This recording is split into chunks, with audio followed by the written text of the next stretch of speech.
that shit burns, bro. He lets everyone know that I hate Asians. You're gonna feel my awkward stare in the microphone on the audio.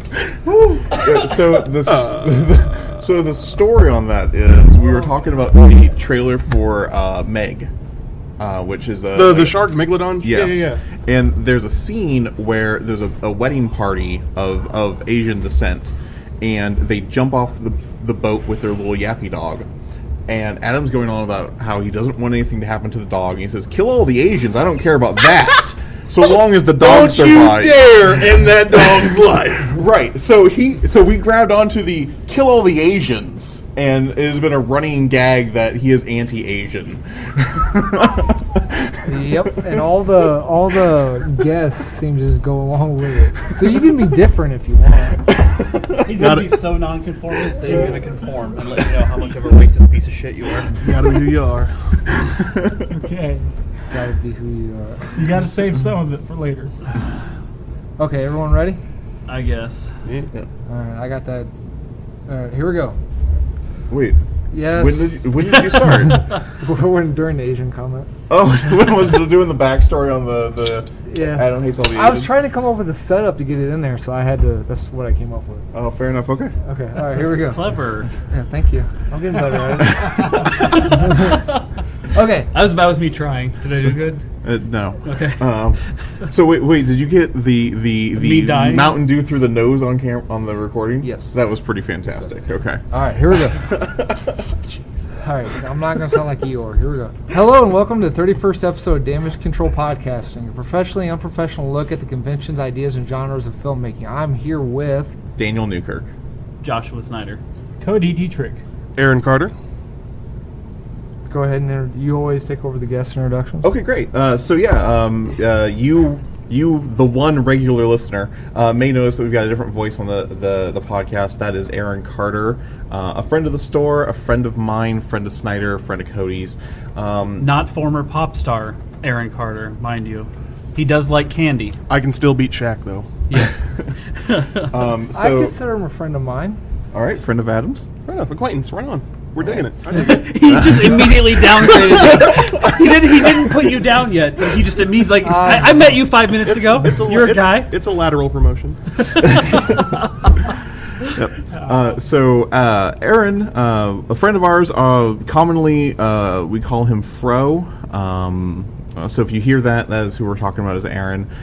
We've got him on the podcast today because he is a member of the SCA, which, if I'm correct on this, is the Society for Creative Anachronism? That is it. Okay, cool. So tell us a little bit about the SCA, what you do there real quick. Sure. The SCA is a worldwide, I should say, interactive, living history, nonprofit organization that seeks to recreate all sorts of positive aspects of the medieval period. And we cover all sorts of things from dancing, fighting, making clothes, manuscripts, all sorts of stuff like that. Okay, so you do the you're a fighter, right? Primarily. What armor do you wear? What weapons do you use? How did you get them? How did you get into the SCA? Sure. So, like, the usual formula for the SCA is it tries to cover the 1600 AD to 1600 AD. So kind of fall of Rome to right before the Victorian era. And usually, if you have a particular interest or something that you like to research, you start there and kind of just research like a certain region at a certain point in time and just kind of collaborate all your stuff together and work on portraying that aspect in history. Myself, I like the Middle East and the Crusades and stuff like that. So most of my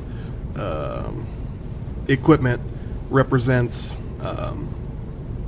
the Middle East, the Saracens and the Levant, that area like that. Okay, great. How did you get into the SCA? How did I get into the SCA? I always grew up going like to comic book stores and stuff like that, so I always knew that like there's like a big, giant, like nerd recreational type thing, and I had heard about SCA. I don't really remember. I think I went to a fair when I was really young, like 8 or 9, and it just kind of happened to be a thing that I really liked. So I knew that something like that was always out there, and I was going to the hobby shop one day, and some friends of some friends were a part of a local SCA group that I didn't even know was in town, and they were in the middle of like a conversation, and I heard them, and I stopped and talked to them, and the guy's like, "Oh yeah, we have practice on, you know, such and such a day, come on out and try it out," and that's where I got hooked. That's great. So do you like build all your armors, or do you buy them, or how do you get across? There's a good market out there for stuff. If you're looking to buy, you can get introduced to all sorts of avenues and stuff online. There's definitely a market for that. I did learn to make a lot of stuff. There was a gentleman up in Burlington, Iowa. He'd been doing it for 25, 30 years. And we got into contact with each other, and I mean, it's only an hour away from Quincy, so I would drive up every Sunday, and he would taught me everything he knew over his 30-year span. And that's like smithing and stuff? Smithing, all sorts of shop skills, drawing up blueprints, moving material, dishing material, riveting, casting stuff, repoussé work, which is it's like taking taking a sheet of hot brass, and then you take a chisel and you like make a design in it, and then you flip it over. You pound on it in like a bowl of pitch. Okay, Stuff like that.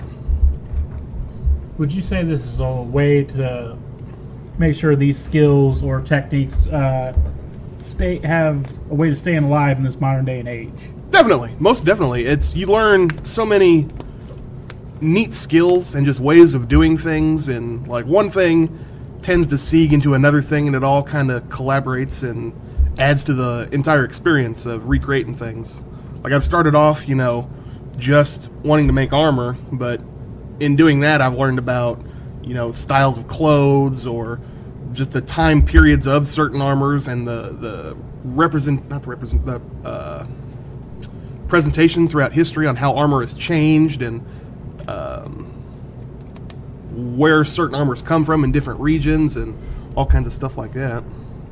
When you build armor, do you keep it traditional, or do you just kind of like what would Batman look like in armor, or what would a steampunk armor, or are you all just traditional? Most of the, at least for the SCA aspect, we try to keep it as traditional and as close to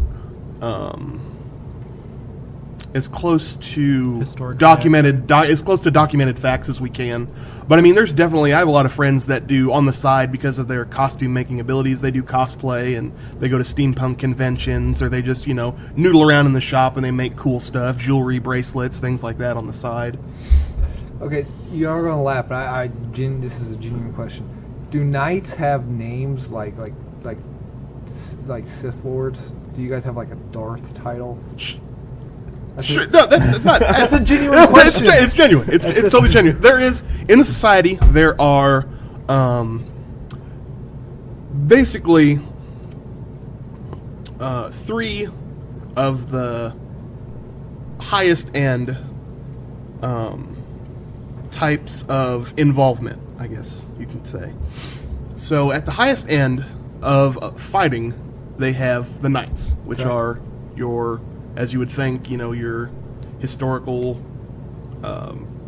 landed lords who, have their own men and have their own establishments, and there's just been people who have been fighting for a very long time and have learned a lot. They've learned, the most, and they have the prowess, things like that, the chivalry. Chivalry is a very big part of the recreation of what we do. We try to hold really close to that ideal, chivalry, honor, the things like that, the presentation. So that's for the fight. So knights are for the fighting.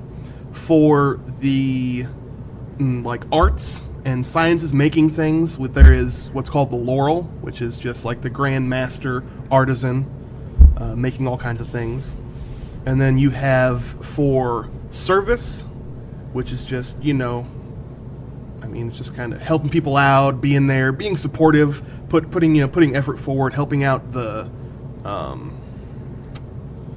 cause. We have the pelican. Okay. And the pelican is symbolic because it's pierces its breast to feed its young. So that's kind of Really? Yeah. Oh. That's the emblem that they use. The pelican piercing its breast. Okay. So what title do you hold? What title? Each individual. So for the three big, the knight, the laurel, and the pelican, those are all society wide. Now in the society, which is entirely global, there's 19 kingdoms worldwide.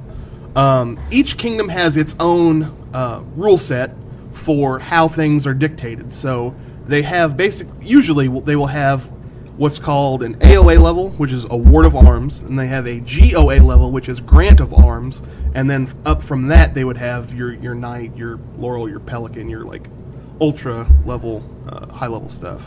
In my kingdom, I have an AOA or entry level Award of Arms in fighting, and I have one in science for the armor and stuff that I make. So these kingdoms, they have kings and queens? They do. We have what is called a Crown Tournament, and it is a tournament for fighters, and they sign up with the intent of fighting for someone who will become their queen if they win, or king or queen if they win. We're not gender biased, is that the word? Yeah, all inclusive. And the winner of Crown Tournament becomes the prince for so many months, and then we'll usually have an event where there's like an ascension, and then they become the king for so many months, and then there'll be another Crown Tournament, and then they will help the next king step up, or the next prince step up, and keep that in circulation. So do they have any like control or power, or is it just a title? They have sway over how things are done. I mean, they sit basically at the head of the kingdom, so all the things in the little communities, I mean, they report back and forth to each other. They see a lot, they hear a lot, they're responsible for a lot ultimately, in making sure that things run smoothly. And can they be like, I changed the rule, I'm king forever? no. Not that I know of. Oh, I thought I found the loophole. Has anyone tried? Yeah, has anyone tried? Not that I'm sure, or not that I know of. Okay. So you do like reenactment battles, Yeah. that kind of thing. Give us a war story. A war story. I'm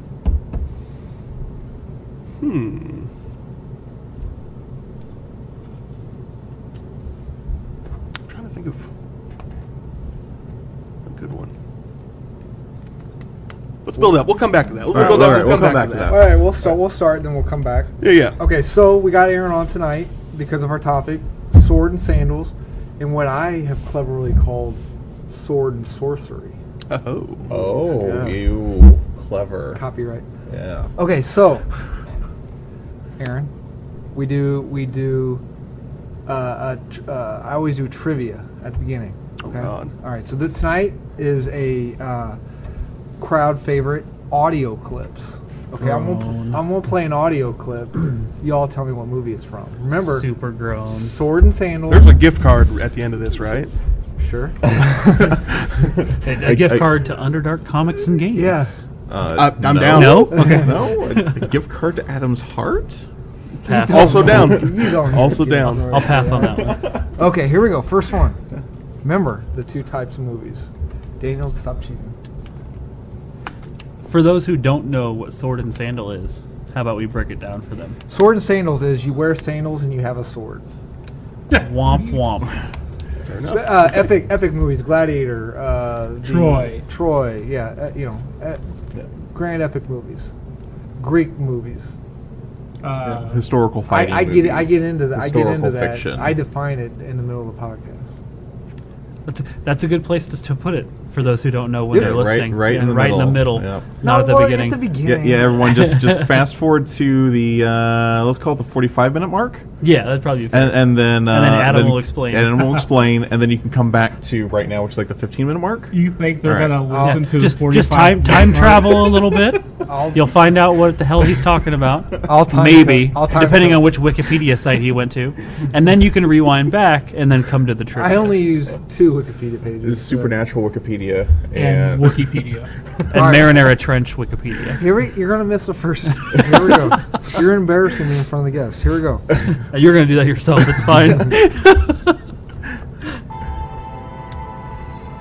Spartans, 300. ready your breath. Damn. Okay. Because Yeah, come on. come on. All right. Okay. Okay. All right. All right. Here we go. Here we go.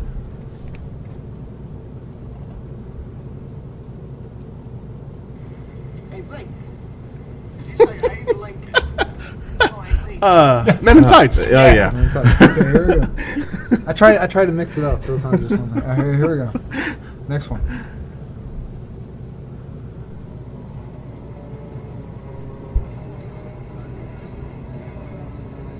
Wait, it's rolling. Here we go. I'm Spartacus. I'm Spartacus. Is it Spartacus? I'm Spartacus. I'm Spartacus. This is I'm this trivia is easier than it normally is. Yep, I know it. I like it when the Who are answers you in and the what have you done with question- Adam? I know it. Okay, here we go. Commonly, the trivia section is what is Adam thinking? Here we go. It's easy.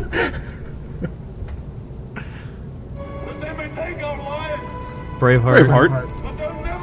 You guys are actually pissed off that it's easy. Y'all are mad at me. There's like Okay. easy, and then there's like fucking come on. Okay. Yeah, okay. with- Again, Yeah. in his defense, a lot of these are very, very, very well-known movies. These are all like This iconic one, all right, things. This yeah. one's really hard. This one's really Although I hard. do really appreciate it's not just some random commenter in the middle of the Gladiator movie Right. trying to say one line. Like that's This- kind of a normal Adam trivia. This Yeah. one is really hard. So Okay. Here we go. It's very short.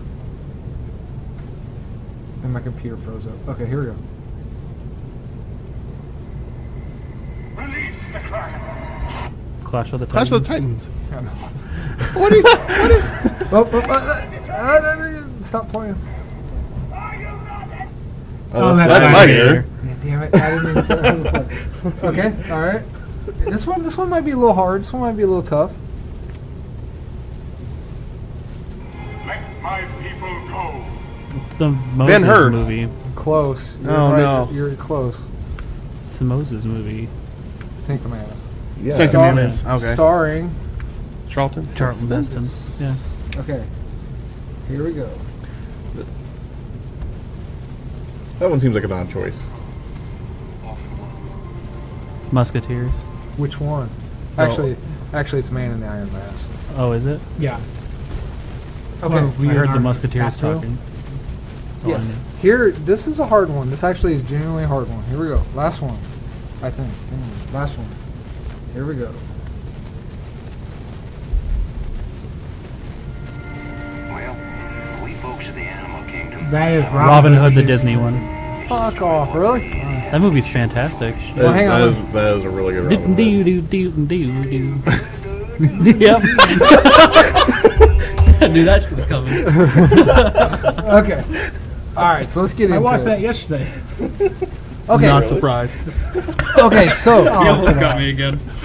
so tonight's topic: 2 film genres not often used in today's cinema. The sword, and I call them sword and genres. The sword and sandal, and the sword and sorcery, copyrighted. So let's start off with. It is copyrighted, but not by you. I know. Okay, so let's start off with the sword and sandal, also known as peplum genre. Peplum. The term peplum referring to the tunic-style Greek and Roman garment worn by the characters. Can we verify that? Yeah, Wikipedia. Well, we have an on-air expert. I'm a terrible expert. No, my Greek and Roman stuff is pretty hit and miss. So did I hit that one or miss that one? I didn't swing, so I don't know. I will take that as a win. Okay, so the genre dominated the Italian film industry from 1958 to 65. eventually being replaced with spaghetti westerns, while in America the genre was thriving with classics such as Spartacus, Samson and Delilah, and the Ten Commandments. So as always, what are some of the ingredients or tropes of sword and sandal flicks? What are some of the ingredients? I got my cinema pot. We went from a whiteboard to a pot. Let's throw in some ingredients to make. How are we able to write on a pot, though? Okay, I We're got my throwing in ingredients. He just said that. Yeah. You're trying too hard. I just. Now, if you're talking about his pot calling his kettle black, there's a problem. Okay. But like this is fine. All right. So we're So I think the first ingredient is swords. okay. And the second Nailed it. ingredient would be sandals. Sandals, got it. All right. They're in there. What else we got? An epic journey of some sort a lot of the time. Epic journey, okay. Wide scope. You have the brash fighters, and then you have the backs. You have the schemers behind their back that are not strong enough to take on the fighters, but doing another way of getting at them. So you got the rebellion and the Imperials. No. Good political struggle. Good play. Okay. I think the thing for me, and especially in some of the more modern ones coming out, is a moral ambiguity.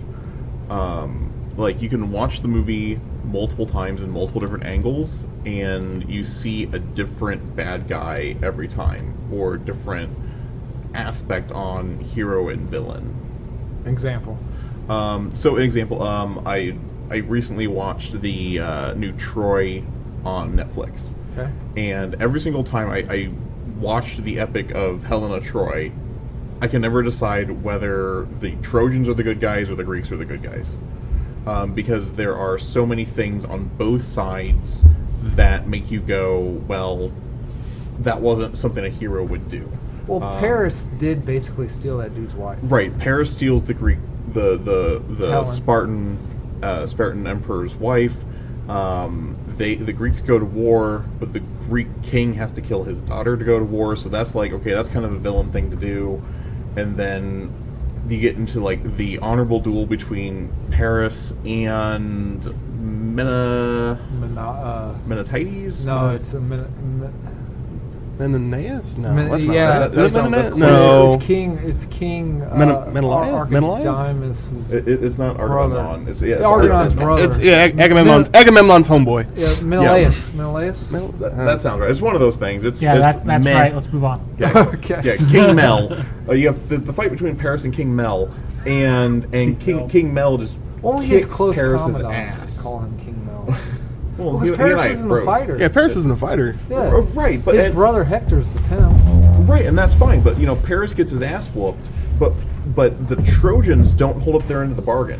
The whole thing was, we're gonna have a fight between Paris and King Mel, and whoever loses wins the war. And Paris retreats. He runs cowardly Like a bitch. from the fight, and then the Trojans don't hold up their end of the bargain. So you start looking at the Trojans and go, well, that's not really a heroic thing. That's not something the heroes of a story would do. And then you have like the mass murder on the Greek side. Like, it just goes back and forth. And every telling and every watch, I go, are the Greeks the heroes? Are the Trojans the heroes? Back and forth, back and forth. Okay, by the mass murder, you mean the strategy move they did with the Trojan horse? Yes. See, exactly. Perspective. And I think that, to me, is in a lot of those kind of Which is movies. why we have in hacker movies everything's called a Trojan horse. Every time they're hacking into the CIA mainframe, like, I want to put a Trojan horse into it. Well, because that's a type of hacking tool. Oh, like it's real? Yeah, it's a real thing. Trojans It's, are real. They're not Trojan horses. They're just Trojans. yeah. But yeah, They're not condoms. Shit. Anyway, go ahead. I know if I said condom, he would giggle. It's the only reason I did it. That's fair. And then almost spit out monster. So what are some of the other tropes? There's always a love story. I can't think of a single. Try to think of a single sword and sandal that doesn't have a love story. Most of them do. Yeah. There's always a love angle. There's typically a progression of the protagonist to become a hero. The typical hero's journey style is in most of those as well. Yeah, but I feel like the hero's journey is a little bit different in this genre. Like, you have like, I mean, we see a lot of the hero's journey in the comic book movies, but in this one I feel like there's a little bit different because, like, a lot of the ones I've seen anyway, you have the heroes that are kind of coming up and almost in the middle of the movie siding with the bad guys to a point until they come out. I mean, in a couple, I don't think that's more genre wide though. Well, because you have it in like the Spartacus, and you have some of the heroes on the Greek side are siding with the Trojans and Troy, and But then you have gotta- the heroes in mythology. The view of heroism was different because Hercules was a bad person, and he's the Superman of Greek mythology. What? He was not. He wasn't a good. bad person. Yeah, he was. No, You're just saying no. not according to the mythology. Okay. Anyway, go ahead, Cody. Like, can we all just applaud how well Disney did of just like, oh, we're not going to use that part of the actual mythos because it's not family friendly with the cut and pasting of the Hercules. How well they did, or how much they How much chopped they the did hell out do. of it and made it a completely different Well, story. what are you talking about? Like Because it's a way different story. in the Disney, it was he was the son of Zeus and Hera. That's completely not true. Hera Right. hated his guts, wanted him dead. Right. Well, Zeus couldn't keep it in his pants. Like, yeah, Zeus Like was a most loving Greek gods. father. I mean, Almost all Greek gods. you know, Stuff like That's another thing. I missed. Besides Clash of the Titans, there's not a lot of use of gods. Like Troy with Brad Pitt, that should have had gods in that movie. What I want to see is, because I've read I've read a lot of mythology. I'm a big fan of Greek mythology. There needs to be more of the gods in the movies that do have the gods. It's always humans going against the gods. That's not how it was in the stories. In a good amount of them, it was. actually. It was demigods going against the gods. It wasn't mankind rebelling. Oh, yeah, against gods. Well, that just has to do with modern society. They're trying to show, like, oh, this epic story what happened in the past, Rage Against the Machine, Down with Tyranny, and sort of have that feeling that, you know what I'm saying. No, Everybody does. not really. Okay. To be honest with you, I don't. You will agree with me, or else you will be in the wrong. Okay. That sort of feeling. Okay. Okay. So Cody, I'm so... in our pot, we've got swords, we got sandals, we've got love stories. What was political struggles. political struggles? That's in there. A dash. Dash. Dash. A Typically, dash. a- of political A struggles. dollop. Gods. Mhm. Gods in there. Mythological creatures. Big no. Sometimes I think that depends on whether you're going to the more fanciful route or if you're trying to aim for the more historical route. Like, some of my favorite sword and sandals were the classic ones where you had the claymation monsters in the like movie the as well. old school Jason the Clash of the Argonauts. Titans and Jason the Argonauts. Stuff like that. Yeah. Sinbad. Right. Yeah, Okay. So that great claymation skeleton.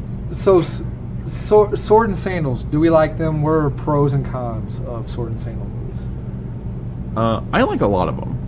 I think some of them kind of get bogged down in some places, though.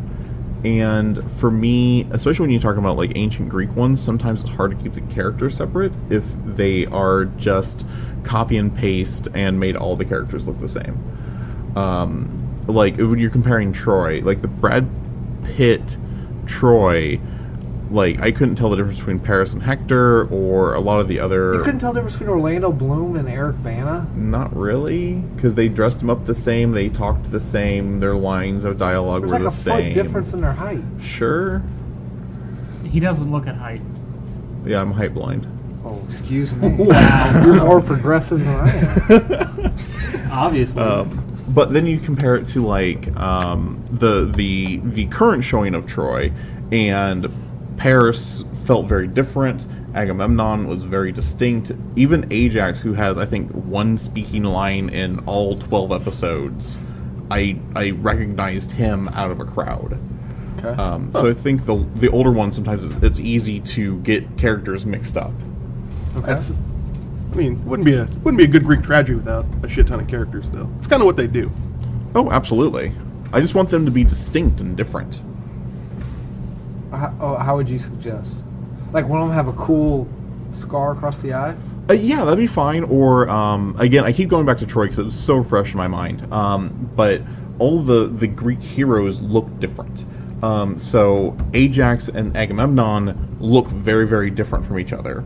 Achilles, they made of African descent. So he looks very different than the other Greeks. Odysseus is much more lean cut than the other Greek kings, so Well- he stands out. Well, yeah, because he was more. Odysseus is world renowned for his He's just smart. talking ability. Yeah, he's just smart. He was known as the Silver Tongue. Silver yeah, Tongue, and he was the one that had the idea for the Trojan horse, wasn't that right? Yeah. Yeah.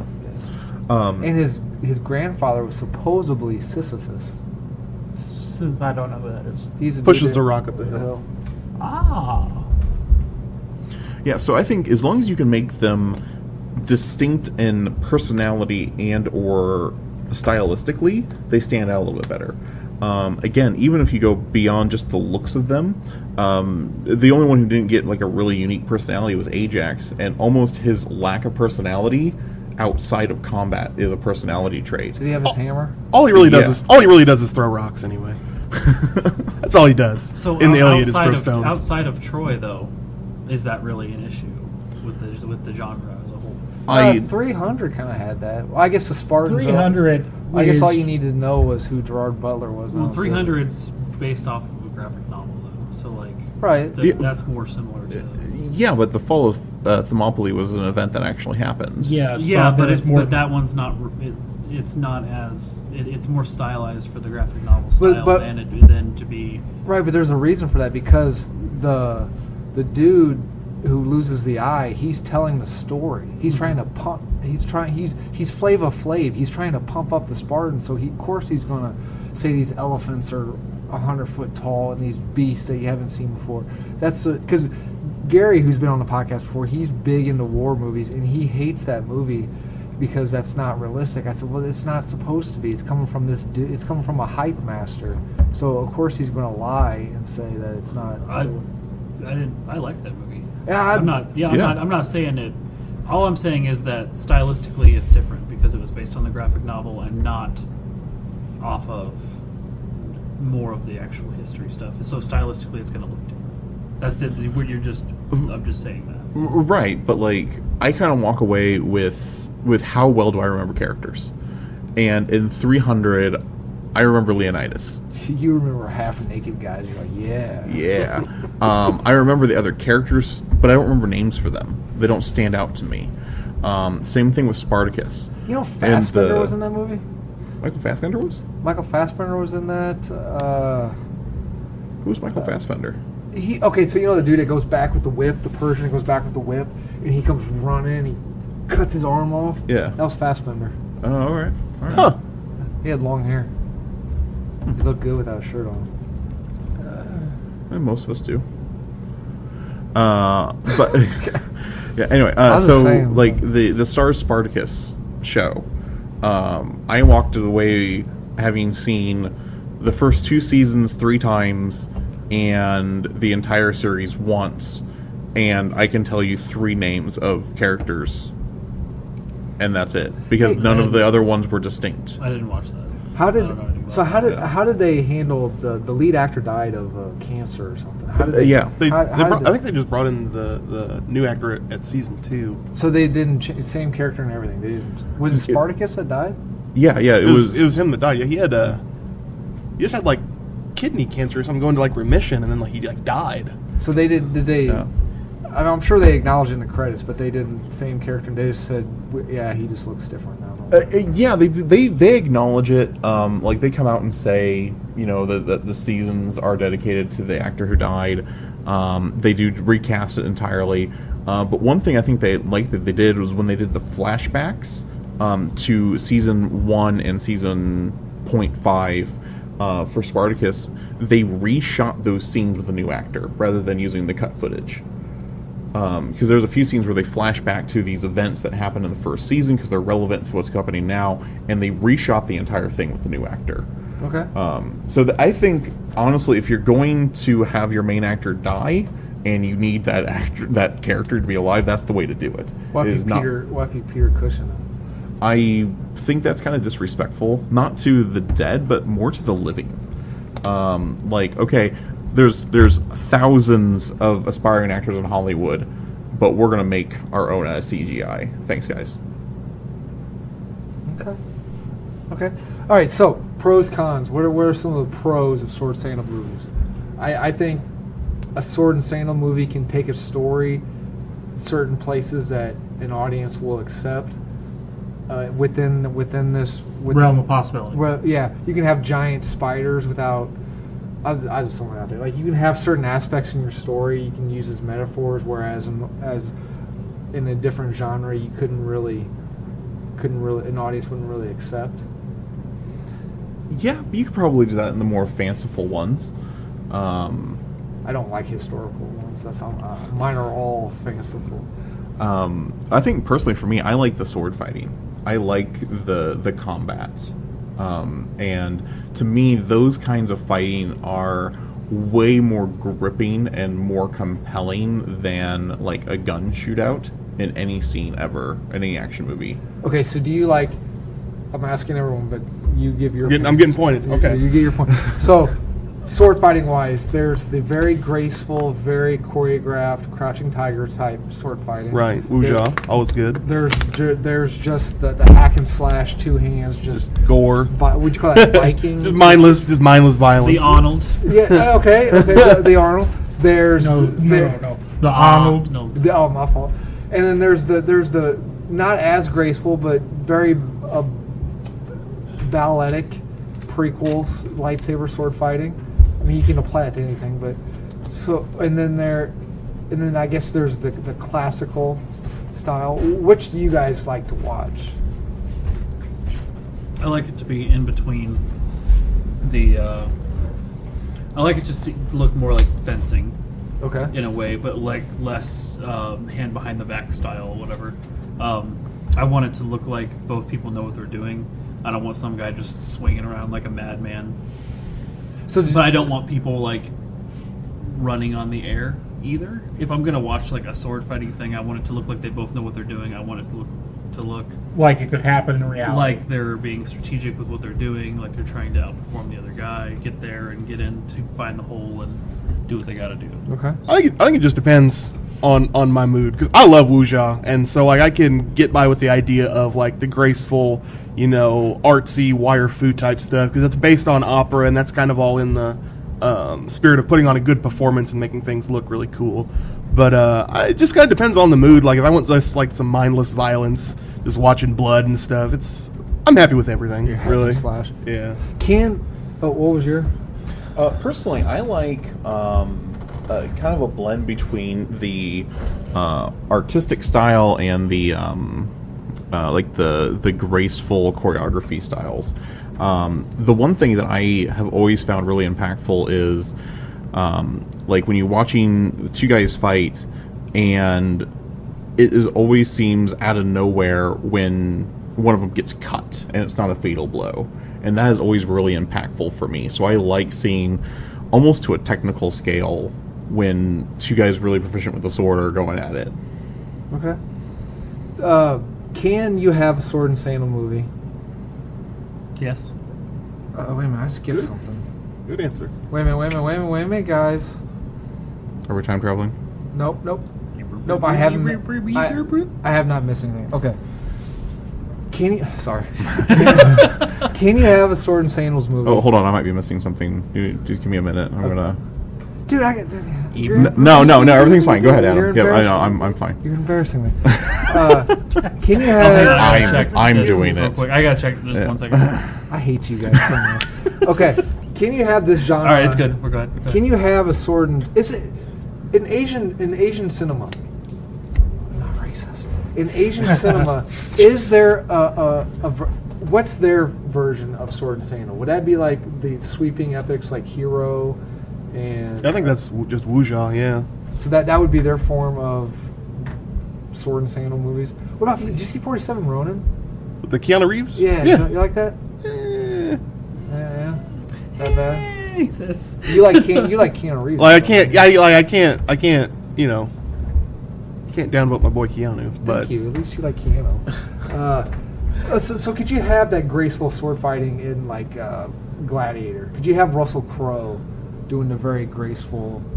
Because he's all just I think the closest we get to that is like 300. yeah. Yeah. Yeah, I would agree with that. I think it's easier to put Western sword fighting style in Eastern cinema than it is to put Eastern sword fighting in Western cinema. Like if you look at the samurai movies like Lone Wolf and Cub and the one about the female samurai. I don't remember the name of that one. But you look at those kind of movies. Mulan? No. Stop. Got him. But if you look at those, you see this kind of less wire fu and more of that traditional sword and sandal type of sword fighting in the samurai movies. Okay. Anything else that we like? No. Okay. Some of the things we don't like. Some things we. No. We like everything about them. The thing When they have when they're telling half these movies are the same. Whoa! Wait. Freaking Hold on. Here we Stop. I go. need to check something. They're the same movie. It's the same story over and over again. Like Some now. how many times have we made Troy? Twice? How many times have we made Spartacus? Well, it's a different Spartacus, so once. The Spartacus show and the Spartacus movie aren't connected by the same character at all. Okay, but how many times are we pulling back from the same? But it's about a slave, though, right? Named Spartacus. Yeah, So, he picks okay. up the name Spartacus because they liken him to the old warrior. Right, yeah. so how many times are we pulling from the same original story? Like, there's a lot Maybe of twice. it's multiple times for most of these stories. We're We're not pulling into some of the other stories that are really sweet, 100% but don't agree with get. you. We don't need. Wait, another, what? Say that one more time. Shut up, Sonny. we don't need another Hercules movie. No. Wait, no. did you like The Rock or did you like the dude from John Carter as Hercules? I mean, the Rock one was okay. It was an entertaining popcorn movie. That was about it. Okay. That's all it was meant to Oh, be. Did you yeah, see it was either one of them? bad. No, The- it was a I saw the popcorn Rock movie. one. It wasn't good. It wasn't bad. It was just. I like there. parts of it. I like the blend of superstition Yeah. in it. Like they didn't understand what centaurs were, and they thought that their dudes riding on the horses were centaurs. And I like little breadcrumbs like that, Okay. where it shows kind of adds to the presentation, I guess, and kind of gets you into the mind of someone back then, like 13th Warrior, when they thought all the Gauls and stuff were like these weird demons and stuff, or they're just people in bearskins. I guess they weren't Gauls, but that's kind of where I went with it. I am going to say that 13th Warrior is the best movie of all of them in this franchise. That's not a it's- sword Why are and you sandal. doing That's a sword and sorcery. There's no sorcery in that. It's historical Well, fiction. not It's based off actual of. sorcery. I get to that. All right. Let's get to it then. Oh, I'm working on it. So what happened to bullet points? No, we're just working our. Yeah, I know. So, After he checks. no, so I'm saying Did you need to check or? No, so I do agree with you. We don't Yeah. need another Hercules story. We don't need another Clash of the Titans. There are so many good Greek mythology stories that I And we don't just know. keep pulling from the same. There's that. well There's over and that. over again. So there's. I guess I want to agree and disagree. So Yeah, I can't pick remember. one. I can't remember who said it. I think it was some author. I think it might have been Clive Barker. I don't remember.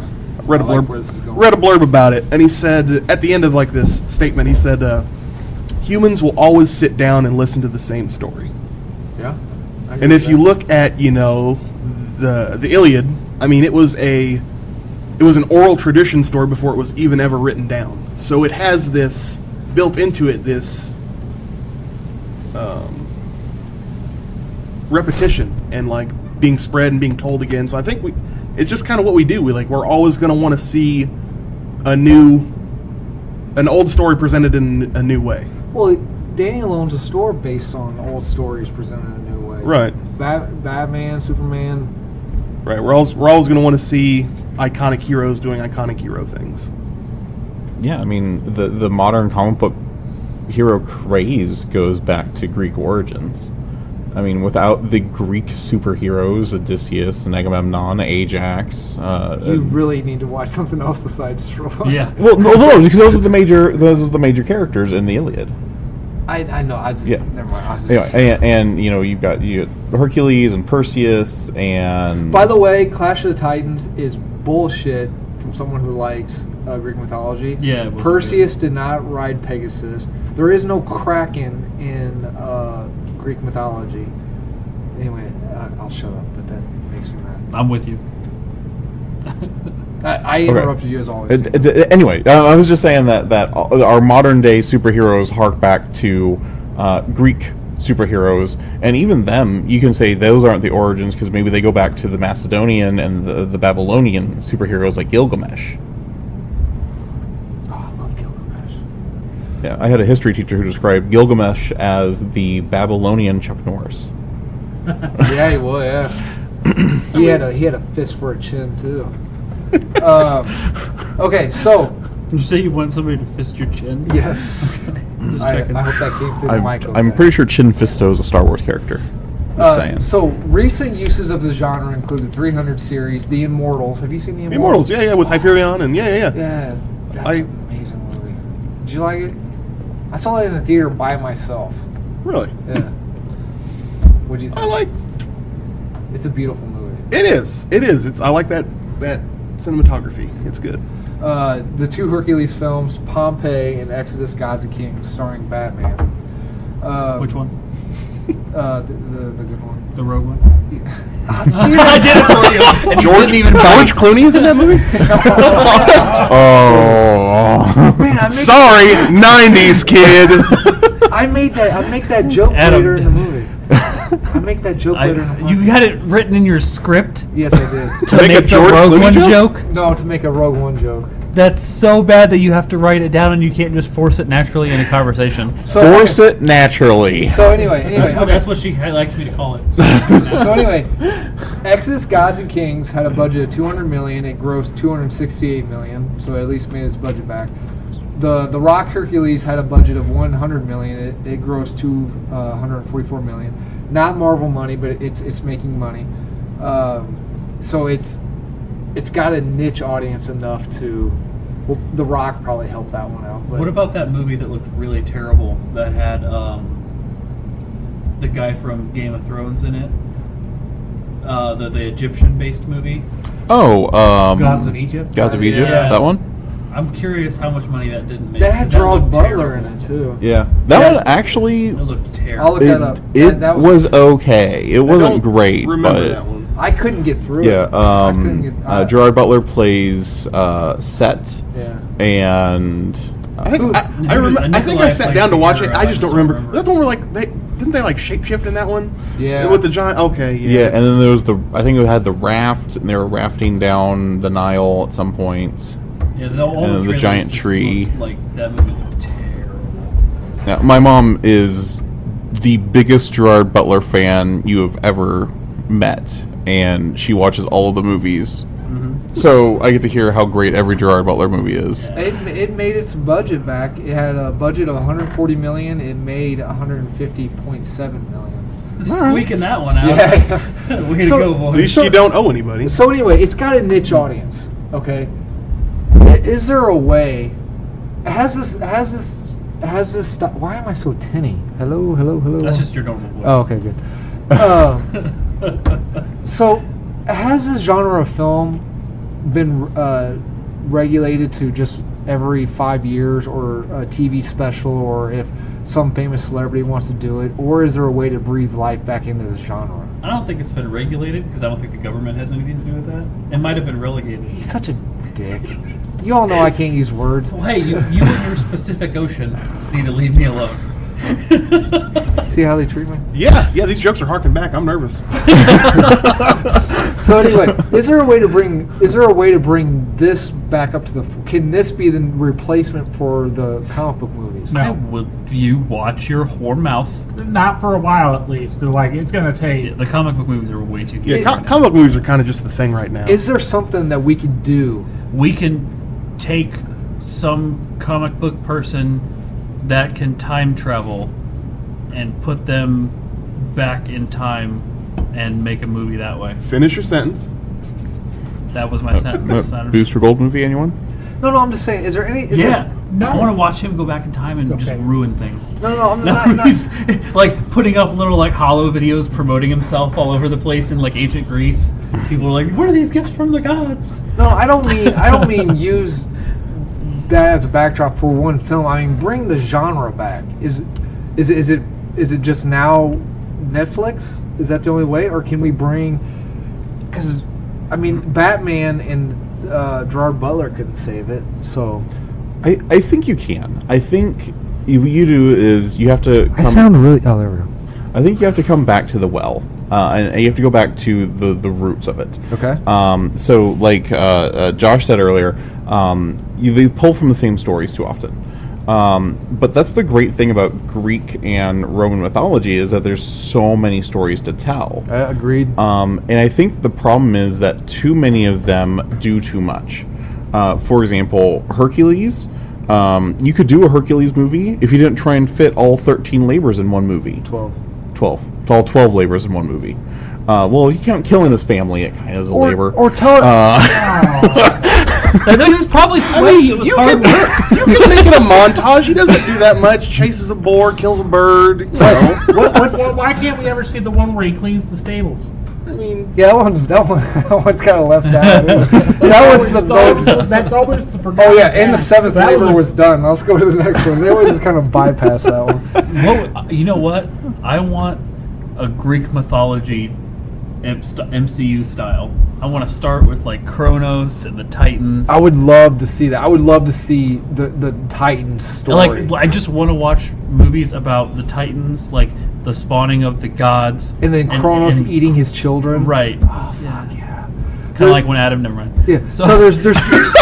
I agree with. I agree with Snyder. I want to see On all of it. Yeah, on all of it. It's sweet. All of it, yes. Even the self facial.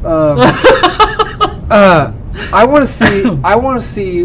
I thought a lot about this because I didn't tell you guys to do homework tonight, so I apologize. I want to see Hades portrayed correctly. Mm-hmm. Almost always, not every time, but almost always, he's portrayed as the Christian idea of the devil, which he is not. No, not at even a all. little I bit. want to see him portrayed correctly. Although, out of the whole cluster that was the Disney Hercules movie, because it wasn't anything like it should have been, but it was Right. still a fine movie. Right. That Hades Well, is yeah. the best Hades. That's because James Woods is a pimp. So he's good at his job. Everything else, I don't care, but he's good at his job. Right. Fair enough.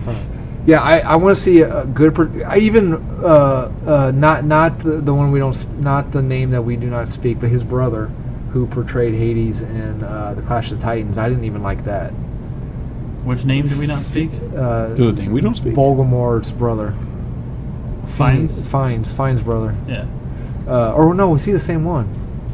Was he the Fiennes? I really have no idea what you're talking about. Ralph Fiennes. No, not Ralph. The other, Ray Fiennes? Ray Fiennes. He portrayed Voldemort, didn't he?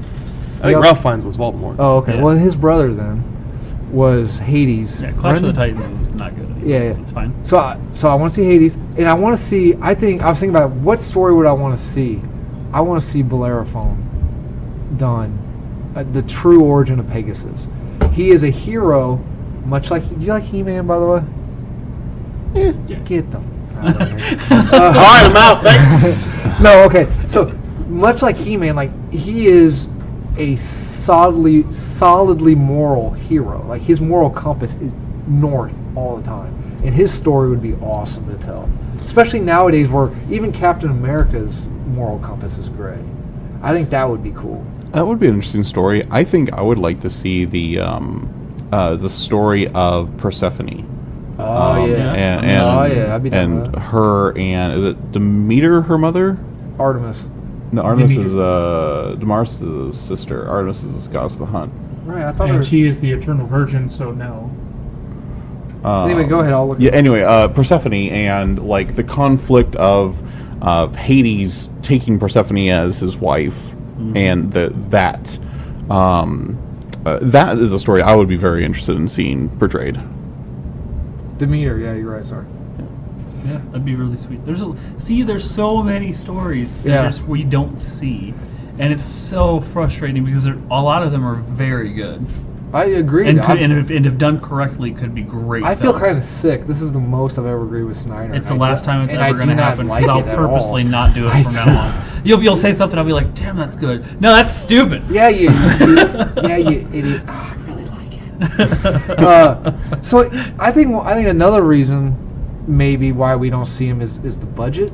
I realize with maybe CGI can save some of this. I don't like CGI, I like practical effects, but with CGI I think we can tell some of these. Like in the Blair Film story, there's a scene where Poseidon has his back as he's trying to approach the city, and every step that he takes, the ocean follows him because the archers they all got their bows pulled back and they're going to fire at him as he's coming up on the city. So Poseidon protects him by bringing a wall of the ocean behind him. Mm-hmm. So maybe the cost is one of the reasons. Well, it's too risky of a venture to do these sorts of movies because of how well they have not done in the past.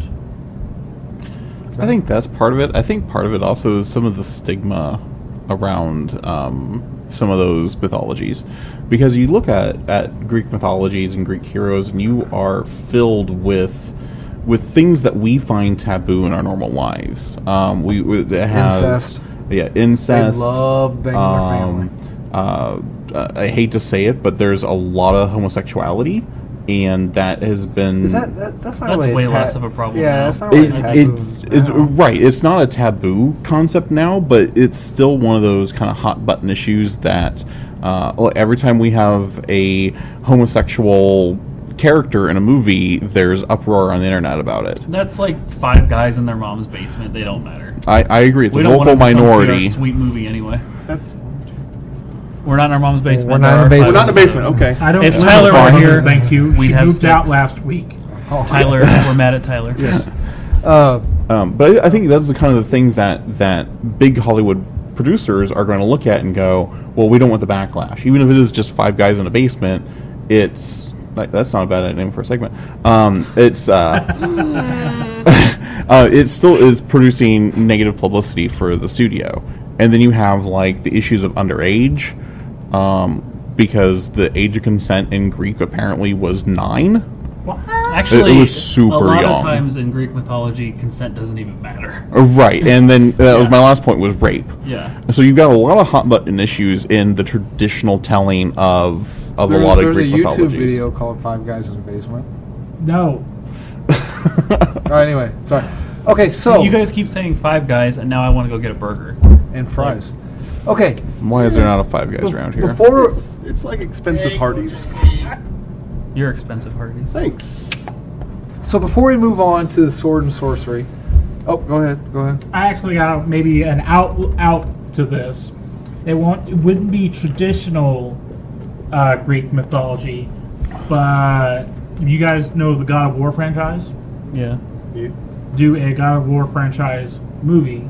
That would just be a video. Yeah, but it'd be a video game movie, and we know how those go. Yeah. True, I'm just saying. Well, as it long could as we be- don't it have could- a Yui Bowl making it, it's fine. Like, What But is he people- doing nowadays? People like love hopefully, these movies, though. he's locked in a basement There's with his other friends really talking a about certain how much amount he of hates people in women. those I don't know. I have no There's idea. what, like one good video game movie ever? And that is. Super Mario Street Brothers? Fighter. You stop it. I liked it. You did you really? Yeah, Johnny Leguizamo. I love him, Johnny Legs. The dude from Who Framed Roger Rabbit. Bob Hoskins. Yeah. I'm not hearing any no's. So okay. Anyway, I mean, it was we're good. all in stunned silence. Okay, so what was the good one then? World of Warcraft. I didn't watch that. First of that all- one was really good. is World of Warcraft a video game? Yeah. Yes. There That was a there- How board do you game. not know that? I don't play What? video games. No, you It's don't a- even have to play video games. It's though. a multiplayer online role playing game. Oh, on it's the a computer. role-playing game. And okay. then there were 3 strategy games set in that universe beforehand, just called Warcraft. Warcraft. What about Hitman? They've I done didn't- They did- I- that one that was- movie was They not do have a good. Hitman movie. That's what I'm saying. Yeah, it man. wasn't Oh. good. Oh. It was different. I didn't like the actor they picked for him. Timothy Olyphant. You should. Okay. Anyway, Oh, I thought you were talking about the new Hitman. Agent 47. Yeah. Didn't like him. It was different. Okay. Before we move on, You notice how he doesn't make it seem negative anyway, but it's still just like, yeah, let's just get past this. Anyways, can you do? Let's say I throw $10,000 on the table. We're gonna make a Sword and Sandal movie. Can we make No. a Sword and Sandal movie for $10,000? Do you Not a already good have one. all the equipment? Yes, I actually do. Yes. Okay, I got You all the have all equipment. the equipment. What Yes. about actors? Bypassing paying the actors. Can we make that's considered a shoestring Bypassing, budget? so we're going to have Sir Anthony Hopkins, we're going to have Brad Pitt. No. We're using the resources we have. Ignore paying the actors, but we're using the so we pull theater actors from Chicago, Springfield, etc. So bypass all that crap. Can we make this kind of movie on a shoestring budget? So you're saying this is the effects budget and that's it? Or I don't know. You tell me. Let's figure. What would For be 10,000, I think we could. What- I want to be optimistic. I want to say we can. Okay, what It's kind of gonna be story? some Tell me the story. Give me a bear. Give me a low skeleton of. the For story. $10,000, you could do like the middle half. Well, it's 20 books, so you could do the middle half of the Iliad. Like you could do. How would you do Troy? You could do. You could just stick to the Iliad. You could do Odysseus, and shit, just forgot his name. Holy cow! Achilles? with the eyes. No, with the eyes. Diomedes? No, not Diomedes. Is Diomedes? Yeah, you could do Odysseus and Diomedes sneaking into Troy, like Metal Gear Solid. Okay. That's the whole movie. Well, I mean, it would be the build-up. It'd be like, hey, guys, Achilles is fucking pouting, Agamemnon's a dick. I understand this. We were getting our fucking asses kicked. We gotta kind of do this. That thing. makes sense because when you see a Vietnam War, you don't see every aspect of the Vietnam War movie. You see a small platoon story. Okay, so it'd be more like it'd be the Trojan horse aspect of it, and that's it. No, it'd be before the Trojan before Horse. the- That was way before the horse, yeah. Yeah. This is like when they. I think. Yeah. You're putting that's, the horse before the cart. Hey. That's desperate. That's how you're supposed to do it, actually, in case you didn't catch on. I don't understand metaphors. You're like Drax the Destroyer. I He's don't know invisible, what too. that That was such a stupid part of that You movie. don't know. Okay. That made him amazing. Okay, all right, I like that. All right, well done.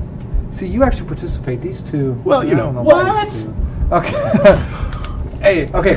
Hit him. All right, moving on. The sword and sorcery genre, a label given by me, a label given to almost but not all flicks that take place in or around the Middle Ages. Doesn't necessarily have to do anything with swords or sorcery, but it's both usually in the periphery of the story. Like even if it doesn't have magic, it's like there's always like that superstition of a wizard, and even though if it's like even King Arthur, the one with Clive Owen, the realistic take of King Arthur, Merlin was supposedly a magic man, but he was just like a wild man in the woods. But he's like, Right. oh, he might have magic, but there was no actual. So. He knows the mystical ways. Right. So this genre has never really gone away. It's always been weaved in and out of pop culture, not only in cinema, but games, board games, comic books, etc. Examples are Braveheart, the Robin Hood flicks, A Knight's Tale, First Knight, King Arthur, etc. Anyone got any favorites they like to? Monty Python, Holy Grail. Okay. Princess Bride.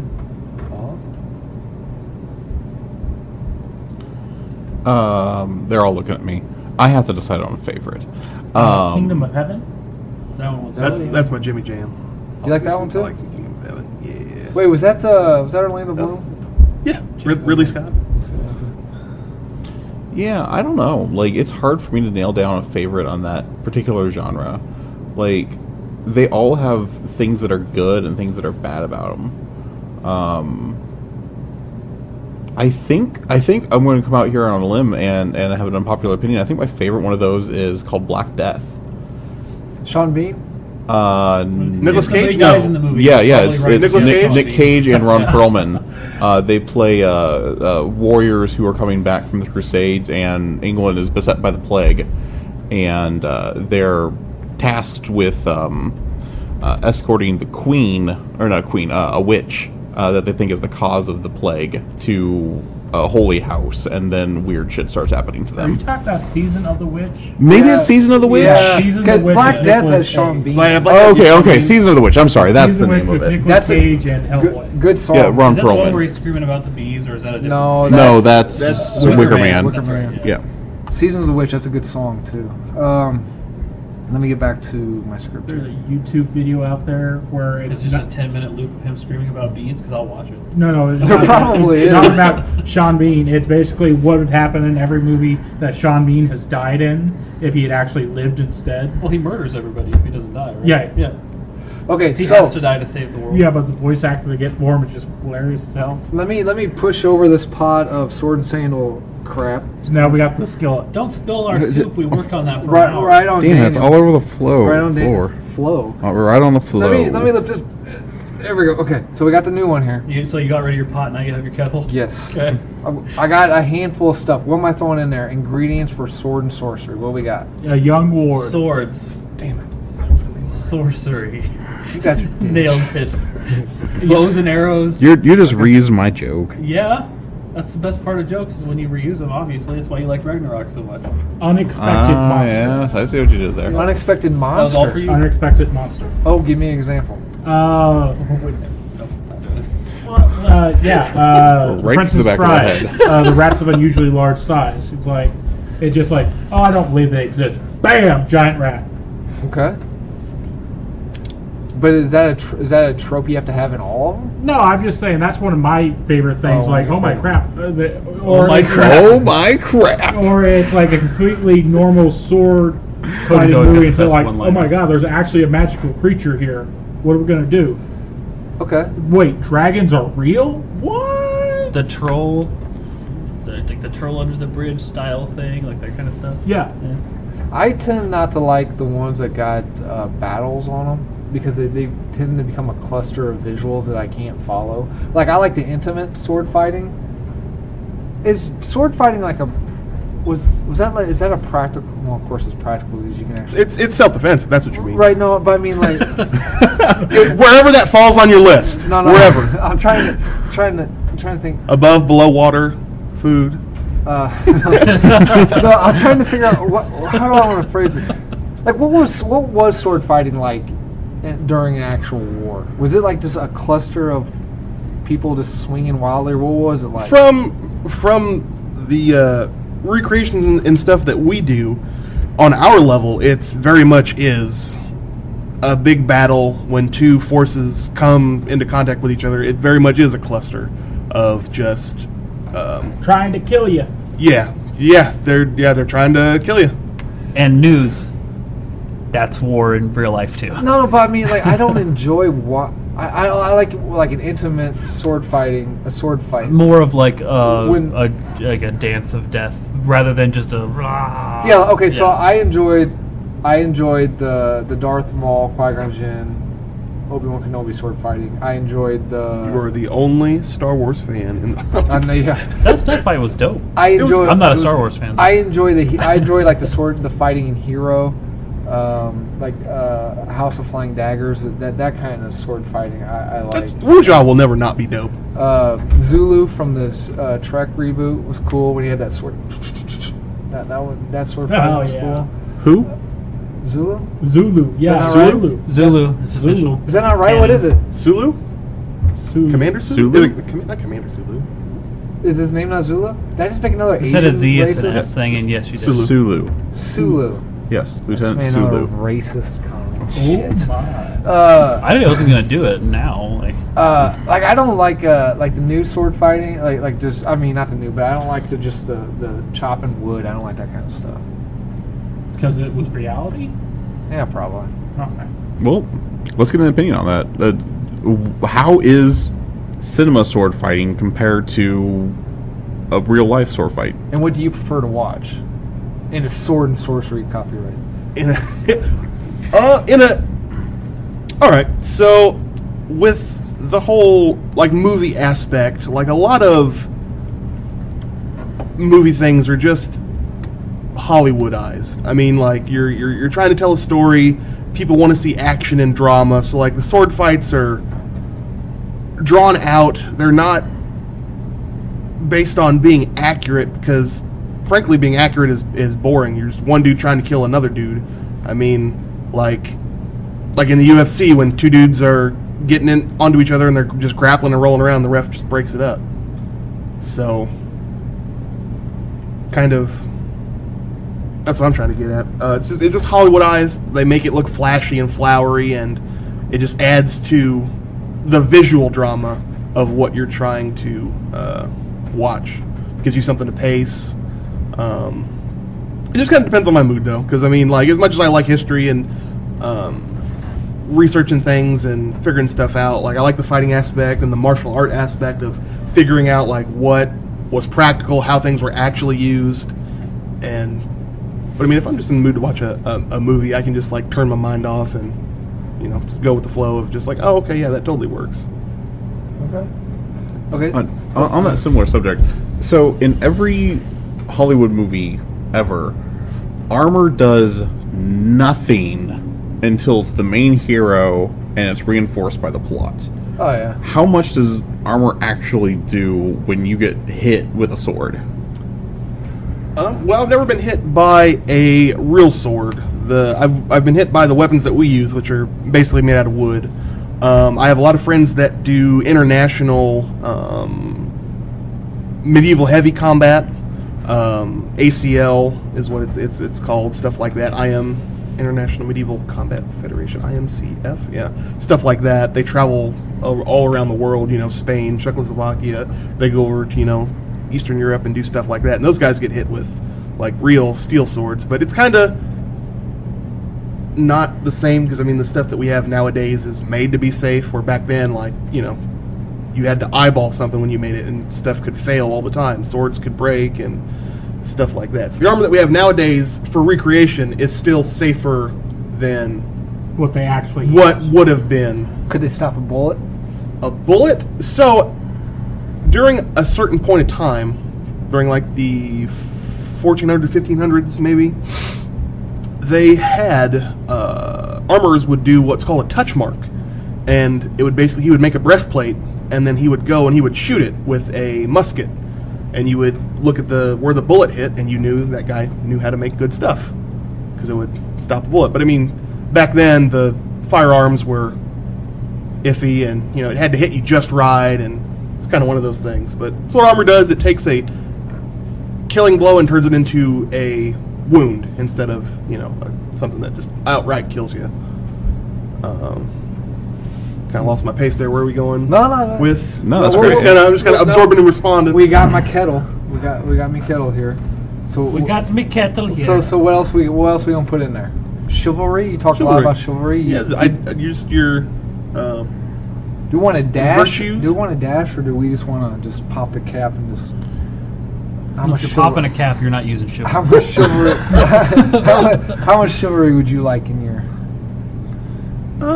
One lump or two. One lump or two lumps? It depends on the period. I mean, the idea of chivalry is kind of, I mean, it's an idea, so it's been here from the start. But like the era of chivalry is really it's kind of a preset age of the really late 15th century, when they had the tournaments and anything that you would think of as like a modern medieval type setting. When you think of like medieval times or like anything that's kind of a stereotypical medieval, it just kind of comes from that snapshot.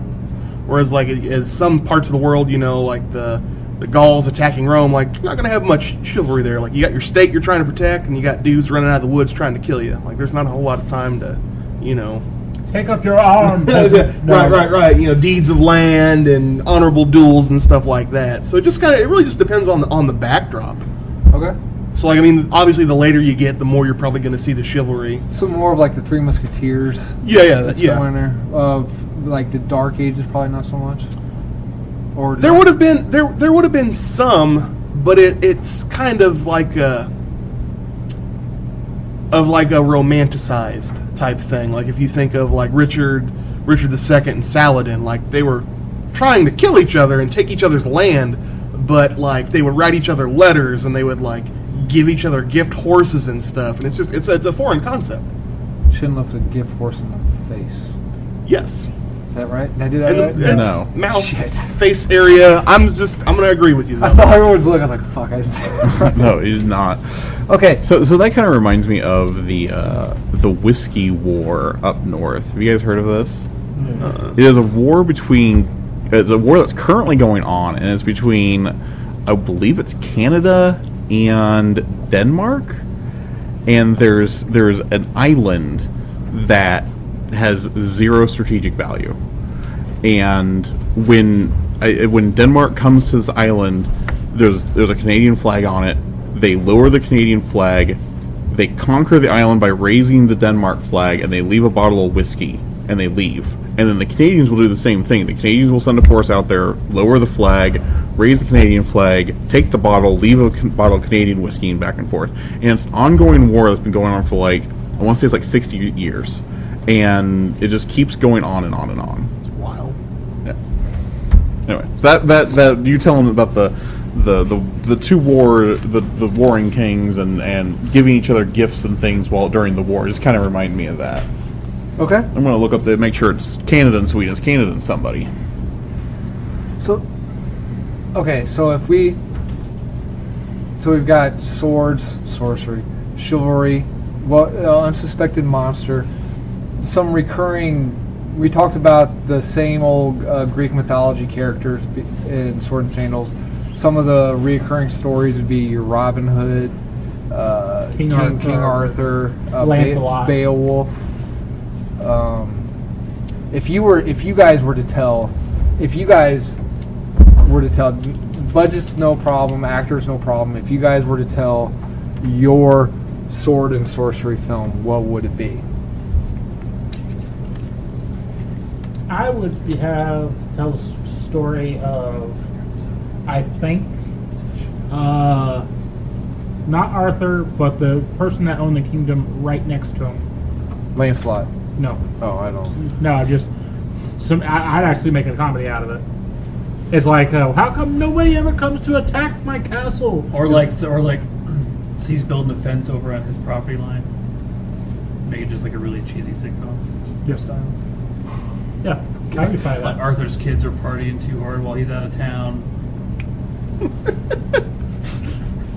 Gotta send the knights over to knock on the door and tell them to turn it down. Did Arthur have kids? Yes. Arthur and Guinevere. Not Guinevere, didn't.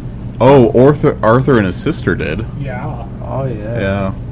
Arthur and Did they become somebody?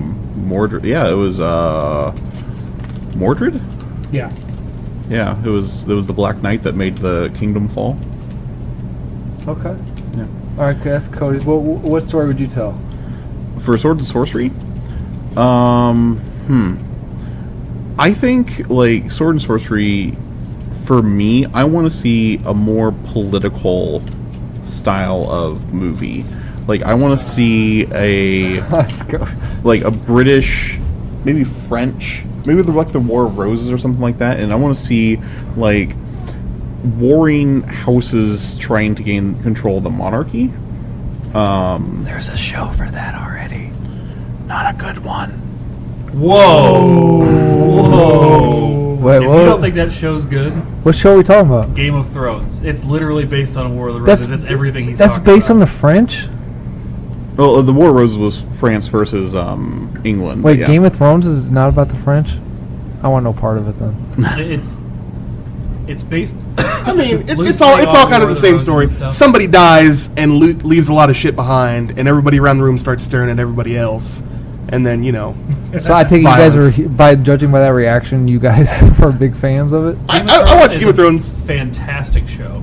Why? The fact that you don't like it, I don't even know if we can be friends anymore. I cannot watch it because there is these massive jumps in between seasons, and I have no idea what's going on. So every time I try and It watch it, I have to explains go back and everything. rewatch everything. They did not. There's no massive jumps. Yeah, there is. There was at least a year between season 1 and season 2, and there's so much going on in season 1 that I had to go back and rewatch all of season 1 before I started season 2.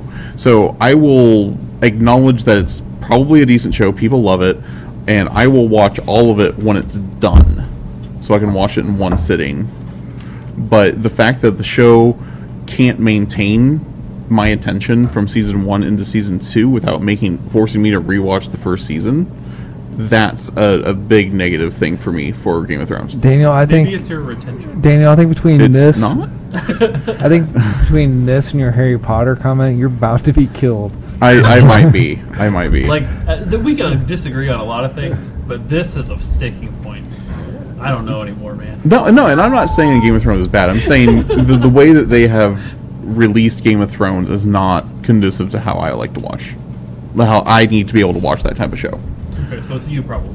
Okay. Yeah, I'm not sure a problem with the show. It's anyway. So me, I would do like a warring political faction where you've got different houses in control for the monarchy, and you have well, that's because that's what they're called.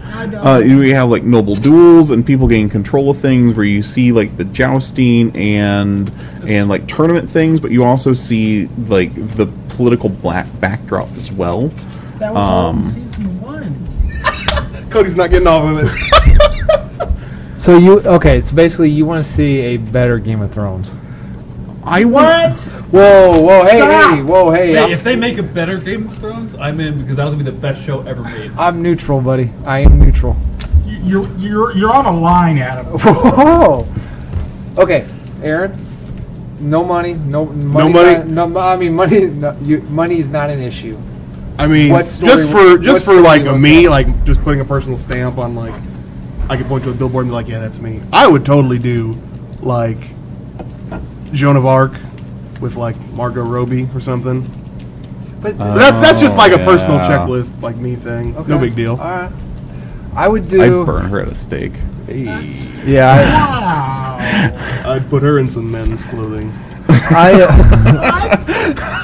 I want to do. I like Because knights. she's wearing his T-shirt afterwards. Do not. I know, it just... Joan of Arc was Wow. burned as a witch because Would you use the Joan? Would you use the Joan of Arc from Bill and Ted's Excellent Adventure? like the with like the 80s aerobics. Yeah. Sure. If money's is no, if I can just throw money at Oh, what if you continued that story? While she came back and he showed her doing jazzercise in medieval times. Jazzercise to the.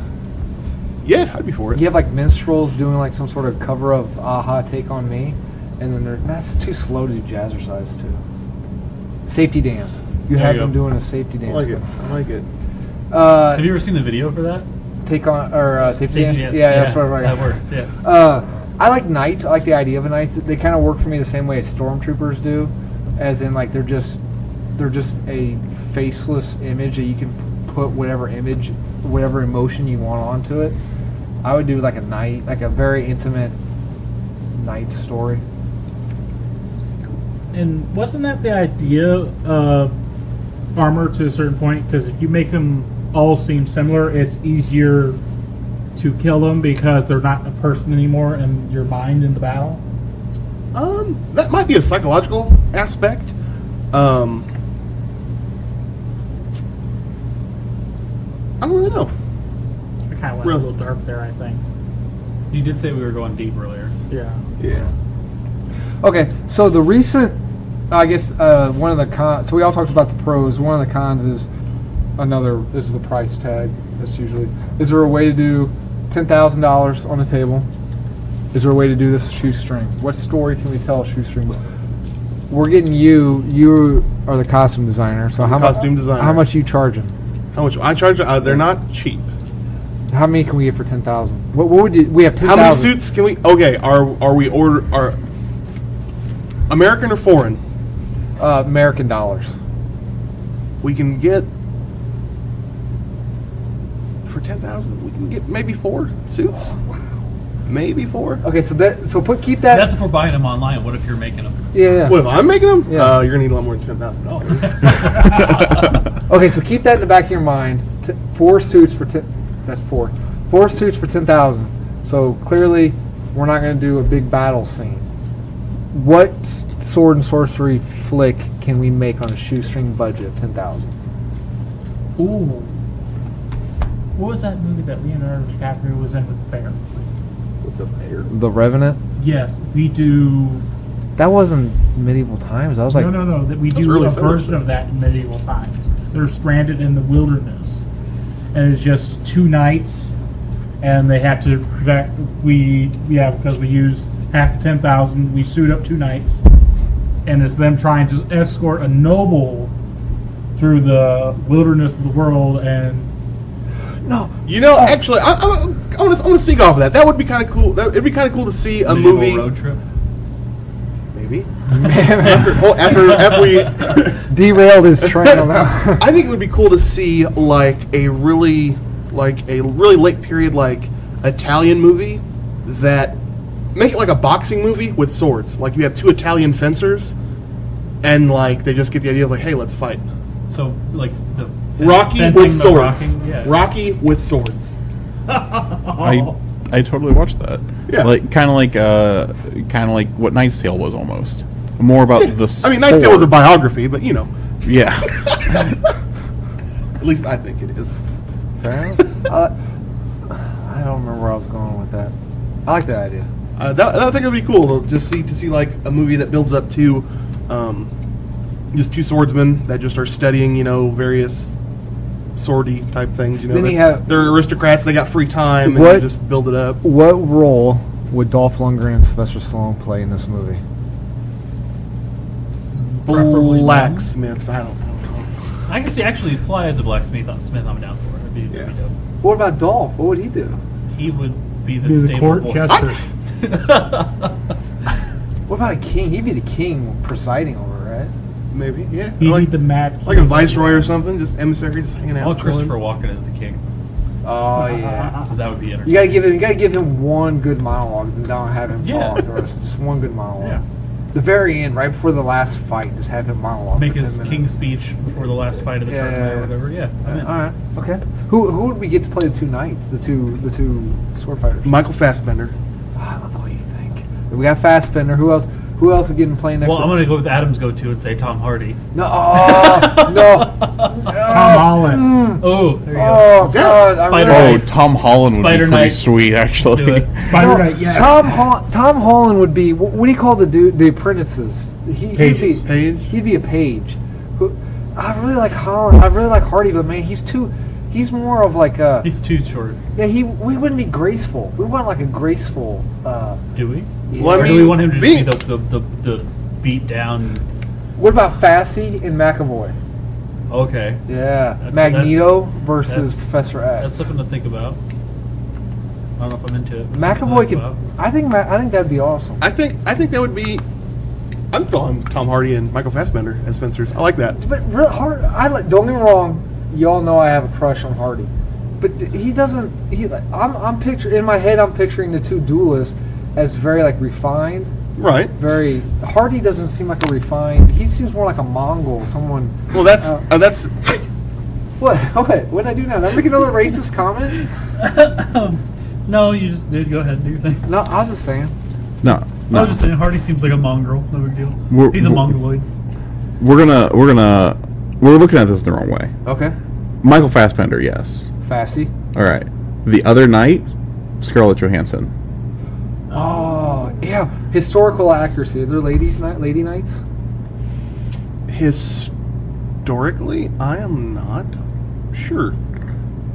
Yeah, but you could put a plot line into there where she dresses like a guy, and underneath that armor, there's no way you can tell it. Yeah. But see, here's the thing. Johansson is rather endowed. I've seen the pictures, the Fafnir.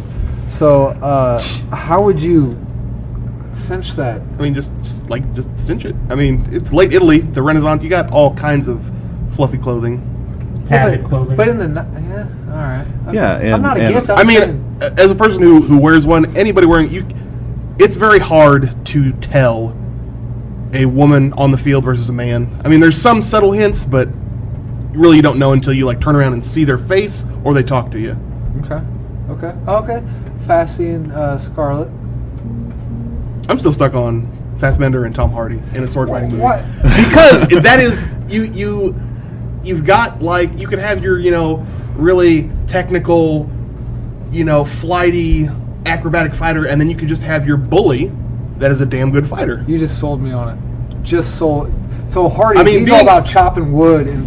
Well, not just chopping wood, just being a bully. I mean, Yeah. there's two sides to a coin on fighting. There's that really technical chessy, this move, that move, this move type of a demeanor, and then there's just the bully, just to go out there and hurt you. So in these duelists, how hardcore is it to the death, or is it what is it? What are we doing here? For what we do in my Well, I know you probably Sphere. don't fight to the death. no, what we do I'd hope not. simulated to the death. So that's what they would do then. historically. Yeah. Well, I mean they usually did a lot of them like there's to first blood. I'm sure a lot of them were to the death. It's just kind of depends on how the fight. All right. It depends on how the fight goes. This is what happens. The final battle, Fasty loses an arm. Hardy just Losing Fencing? arm? loses an Well, arm. it depends on what they're fencing with. Like if they've got montantes, somebody's dying. Then Somebody is dying. Yeah, Hardy fencing's like- Hardy kills him, or Fasty loses an arm, kills Hardy. The sequel, Johansson is Hardy's wife or daughter, out for revenge. I mean, if I get the first movie, I'm just there. We go. I don't care. As long as Okay. I get that. So, you have an amazing Tom Hardy impression. I do. Yes. Yes, you do. From when he portrayed Bane. Oh God, no. So I need a quote from this movie for Tom Hardy. I got nothing. I got nothing. It's got to be random. The impression's got to be random. So I've got the Bane quote up. That helps you any. Oh Jesus. Yeah, I got nothing. We're all friends here. Go ahead. Doesn't seem like it. Yeah, As I subconsciously gaze at Snyder. Do you feel in charge? okay. So the last recent use of sword and sorcery was King Arthur: Legend of the Sword. At a budget of 175 million, it only grossed 148 million. So has this Was that the Gangster Arthur movie? the Guy Ritchie? Was that the Guy Ritchie? Yeah. So has this genre died out? Was that just a bad way to go about it? Is there a way to breathe life back into this, or has this been more? I think it's regulated? more like No, regulated is one. You said that did one it again. Yeah. Shit. Okay. I anyway. think it's been more that the quality of the films hasn't been great Okay, in recent years. Does it suffer from the same thing as Sword and Sandals, where it's the same? It's Robin Hood. It's It's the King same Arthur. stories it's- over and over again, and it's the same, and it's movies that aren't good movies. They just kind of like put them out and meh. I feel like people, It's not remembered. yeah, it doesn't stick in your mind because I've seen this 100 times. Why would I go see this again? But now they've tried like Tristan and Isolde. That flopped, but it was an attempt at a different story. So I think the problem with the genre is recognition. You can go on about stories and stories about Greek mythology because we all learned about it in high school. I didn't learn about it till college.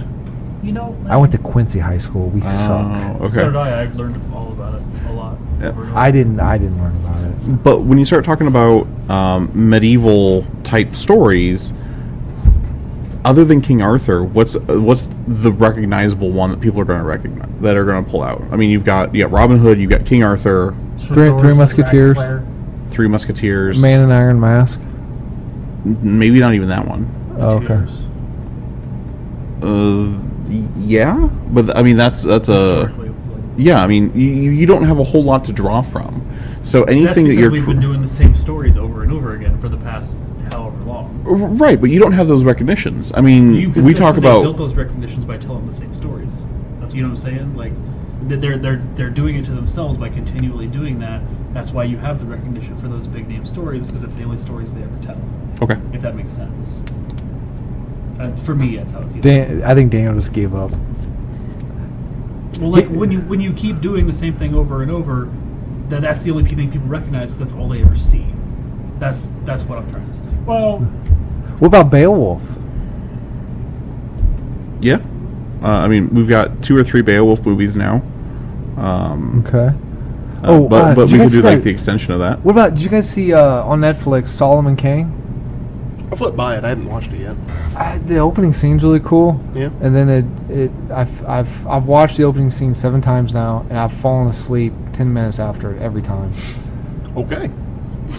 So it was good. So please watch it and let me know how it ends.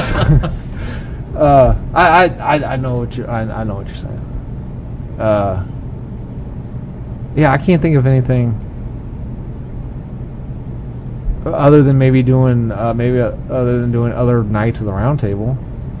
Yeah, like doing something like a remake of Mists of Avalon would be neat.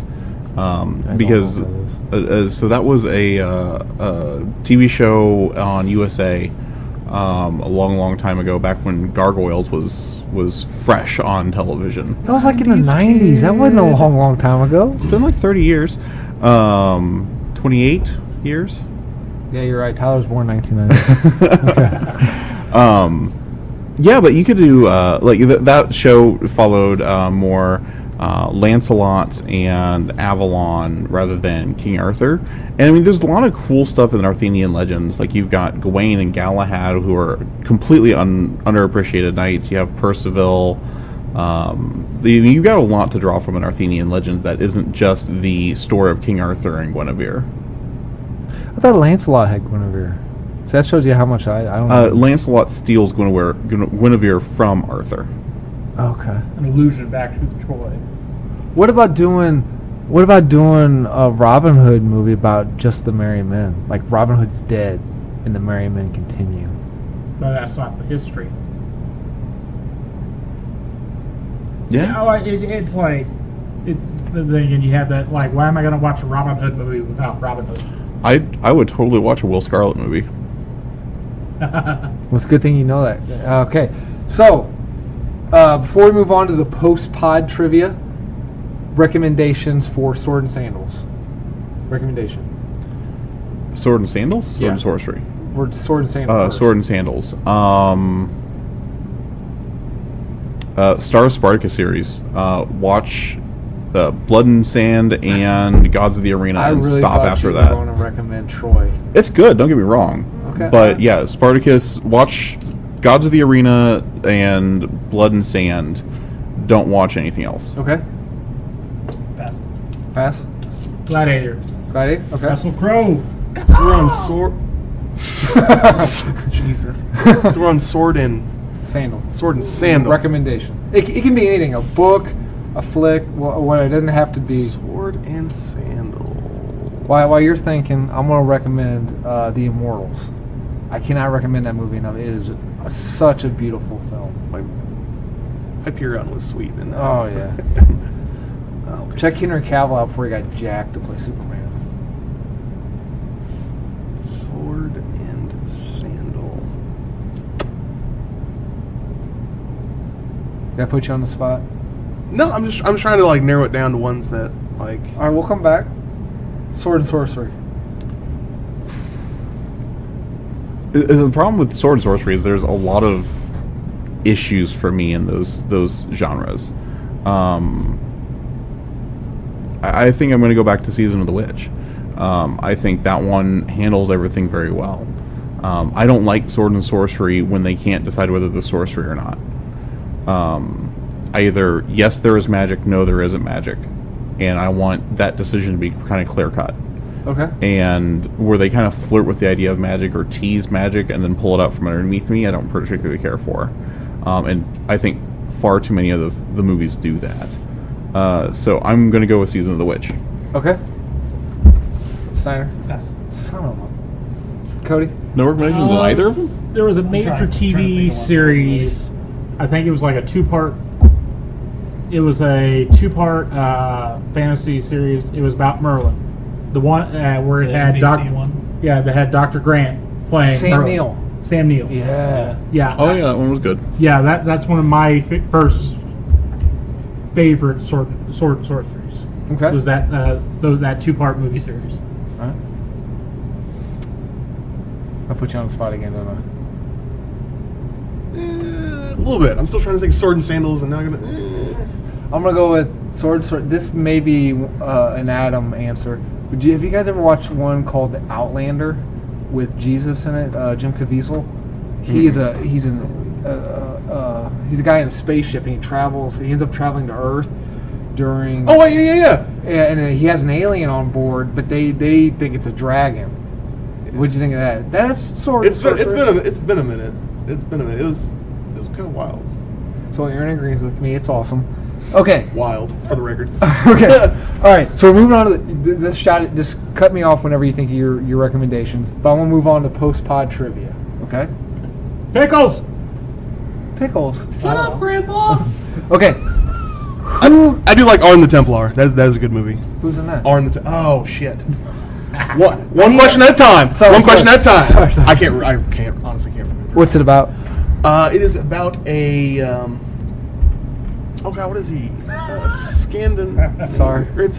I think it's a Norwegian movie. Okay. I think. It's been a minute since I watched it, but I remember it being really good. On the Templar. Okay. Arn the Templar. Post-pod trivia. Who is the man in the Iron Mask? Leonardo DiCaprio. Right. Philip the Second's brother? Philip the Fifth.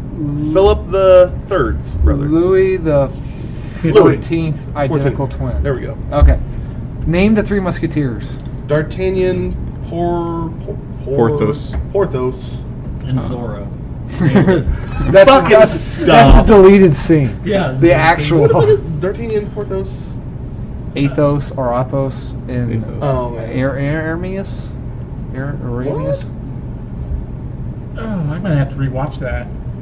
Is that Athos, Aramis, and Porthos in the court? They get D'Artagnan to join. Okay. All right. Okay. This, much like Batman, Robin Hood had his own family to help him. The Merry Men. Name as many members as you can. Lil Jon. Friar Tuck. Friar Tuck. Scarlet. Will Scarlet. Does a king count? No, they don't have the king now. Bullshit. They've got. You mean you don't have a king down? Okay. They've got. Morgan Freeman King was the fucking best. They've got Maid Marian. They've got Little John, Maid Marian. Maid Marian. Okay, it's I don't know if called that Married counts. Men. Whoa, Cody. Whoa. Whoa. Okay, so Little John, Maid got all Marian, the isms. Friar Tuck, Will Scarlet, Much the Miller's Son, and Alan A. Dale. All right. All right. Okay, this isn't really a question. I just wanted to. So there's been a lot of Hercules movies. I'm just going to mention some of the stuff he's fought over the years in cinema. Hercules in a Haunted World, Hercules against the Moon Men, Fire Monsters against the Son of Hercules, Mole Men against the Son of Hercules, Hercules in New York. That was Arnold Schwarzenegger's first movie. Yep. Hercules versus Moloch.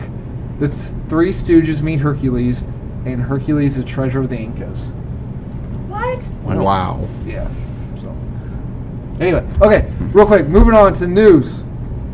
Yeah, fuck it, we're going. Okay.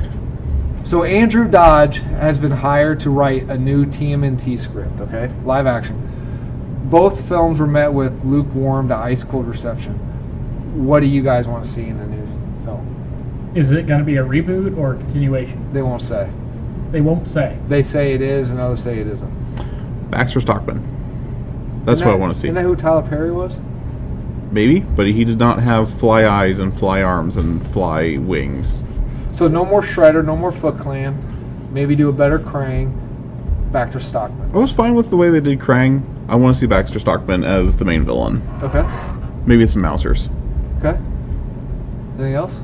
I don't want 7 foot tall turtles. You didn't like the way they were? No, They look terrible. Okay. I didn't like. I liked the way they looked. I didn't like the fact that they was basketball players. Okay. It's hype.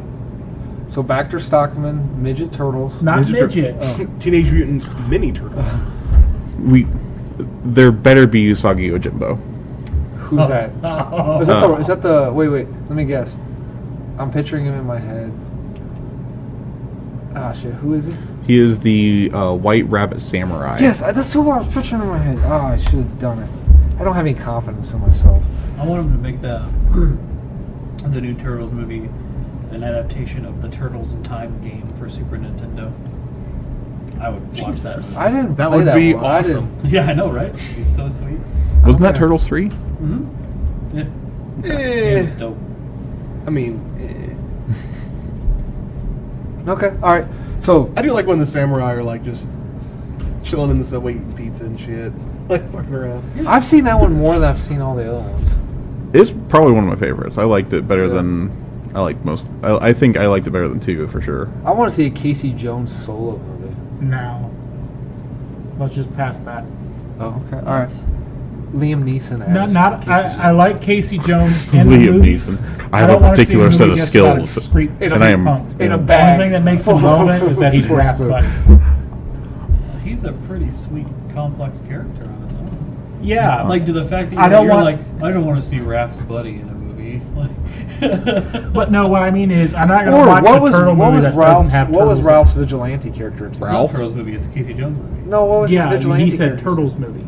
Raphael's vigilante character. He went out as a vigilante. Like when you just wore a trench coat. No. He's talking about the sweet movies now. Are you talking about that animated movie they did?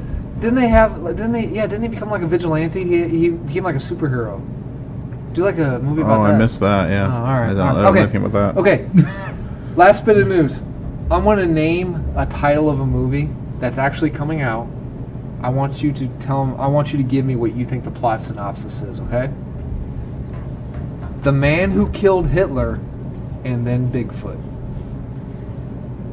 I'm going to abstain because I read something about this movie. You did. I didn't know you were. I'm confused. What if I was to tell you go watch a movie called The Man Who Killed Hitler and Then Bigfoot?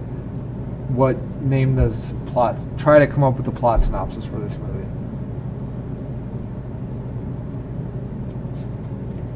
It's a time travel movie. I don't know. Okay, Cody. I'm going to say Whimsical is about an author who's writing a bunch of fictional stories or something. Okay, Aaron. Yeah, I'm gonna hop on board with Cody. Okay. Sam Elliott stars as legendary World War II veteran who many years ago assassinated Adolf Hitler, an incredible secret that he's frustratingly unable to share with the world. One day, just as he's come to terms with rounding out his life, Calvin gets a visit from the FBI and Royal Canadian Mounted Police. They need him to take out Bigfoot. Are you fucking... I'm sorry. What? I think that's awesome. Sam Elliott? Mm-hmm. Yep. Huh? Would you guys watch that? No. No? You don't like weird movies like that? Sam I Elliott. I Sam do, Elliott. but that's left field for me. What about what? Ooh, so you that's saying something. Do you like Sam Elliott. Do you like movies like Bubba Hotep? Yeah, I'm a sucker for Bruce Campbell, but What about Hobo with a Shotgun? yeah, Yeah. that one's a good one. So I bet you'd watch this. Is this supposed to be a comedy? No, I think it's just. I just think it has a weird premise. It's probably gonna be pretty. There's a lot of difference in watching. I'm Sam, pretty- there's I'm a pretty lot of difference in stoked. watching Sam Elliott punch hookers. Oh, hold on. I don't know what movie, but Sam There's Elliott his ism. We found punch it. Hitler and Rutger Hauer blowing away vagrants with a shotgun. There's just a difference. There's Yeah, yeah. there's a certain yeah, I will. Okay, substance. I will bow down from that. You're true. You're right. I feel like that movie is going to be like 2-hour epic that you could have done in 45 minutes. So I feel like it's going to be like There might be filler. yeah, you know. 15 minutes of him killing Hitler, 15 minutes of him being bored of his regular life, a conversation with the FBI agent, and then the next hour 10 is him wandering around lost in the forest dealing with his PTSD until he kills Bigfoot or he realizes Bigfoot's not really a thing. So you think it's too And then high roll concept credit. too? It's more Is there regular. a trailer for this, or is it just something being talked about and that's it? No, it won an award. I'm trying to figure out. Well, this actually has been made already. Yes, it has. Oh god. It stars Sam Elliott. The writer is Douglas Trumbull. 2001: Space Odyssey and Blade Runner. What? It's got. Has anybody seen this? Yeah, it's won an award. I'm trying to figure out. Like anybody at this table? It hasn't come out yet. Well, that's It has That's 80. what I was asking. It's got Aidan Turner from the Hobbit trilogy, and Ron Livingston from Office okay. Space. So is there a trailer? No, not yet. Okay. That's why I was asking was if Okay. anybody had seen it Different. or Okay. if it was out. But it's or- already won an award. Yeah. Was that me or you? Oh, you. Oh, sorry. Okay. Going on to birthdays. RoboCop himself, Peter Weller, his birthday's today. Ironically, Nancy Allen, the officer chick from RoboCop's birthday's today too. I thought that was cool. Tommy Tiny Lister, his birthday is today. Debo. Before we could have Iron Man Senior himself's birthday is today. RDS birthday's today. I'm sorry.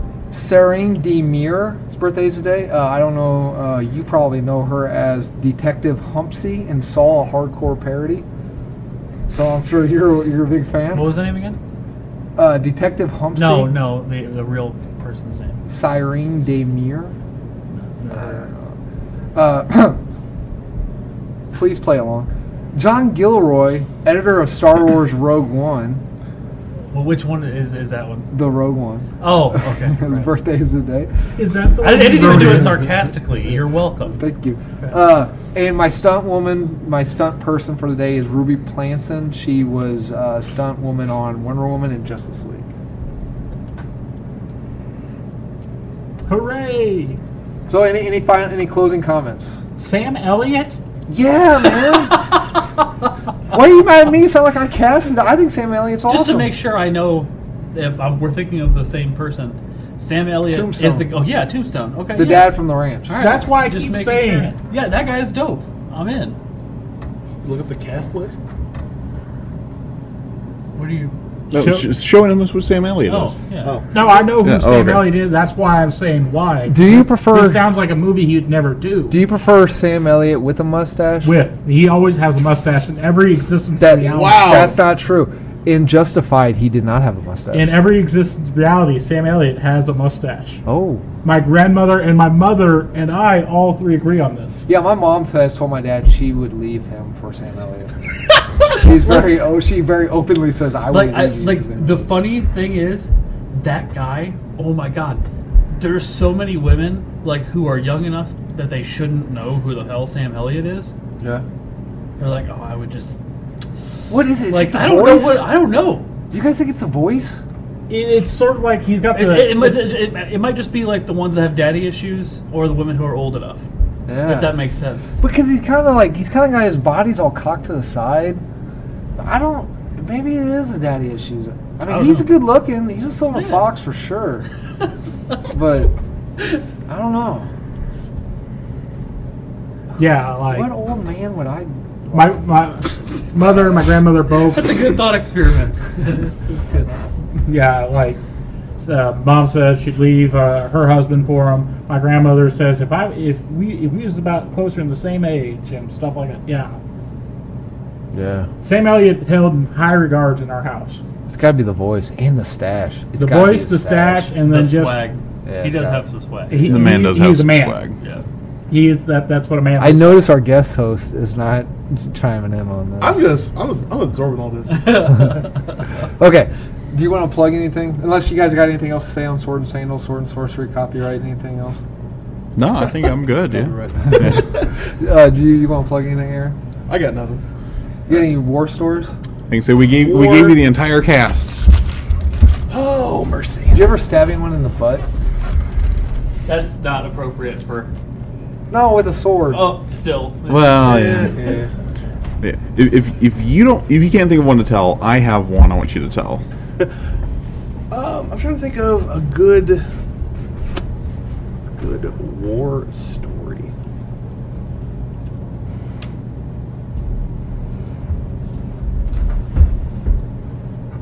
Sure. So this just goes back to where you were talking about you don't like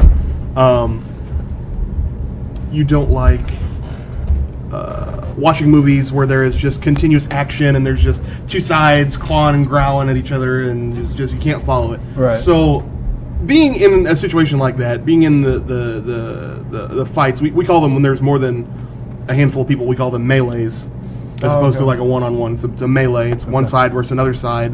More often than not, that is exactly what happens. One side gets into proximity with another side, and it becomes a shoving match and all kinds of things like that. Being in the middle of it, it's incredibly chaotic. I mean, it's exactly like everything you see when you watch a movie like that. I mean, stuff's going by. You have a hard time paying attention. You have no idea what's going on. Like you have a lot that you have to pay attention to.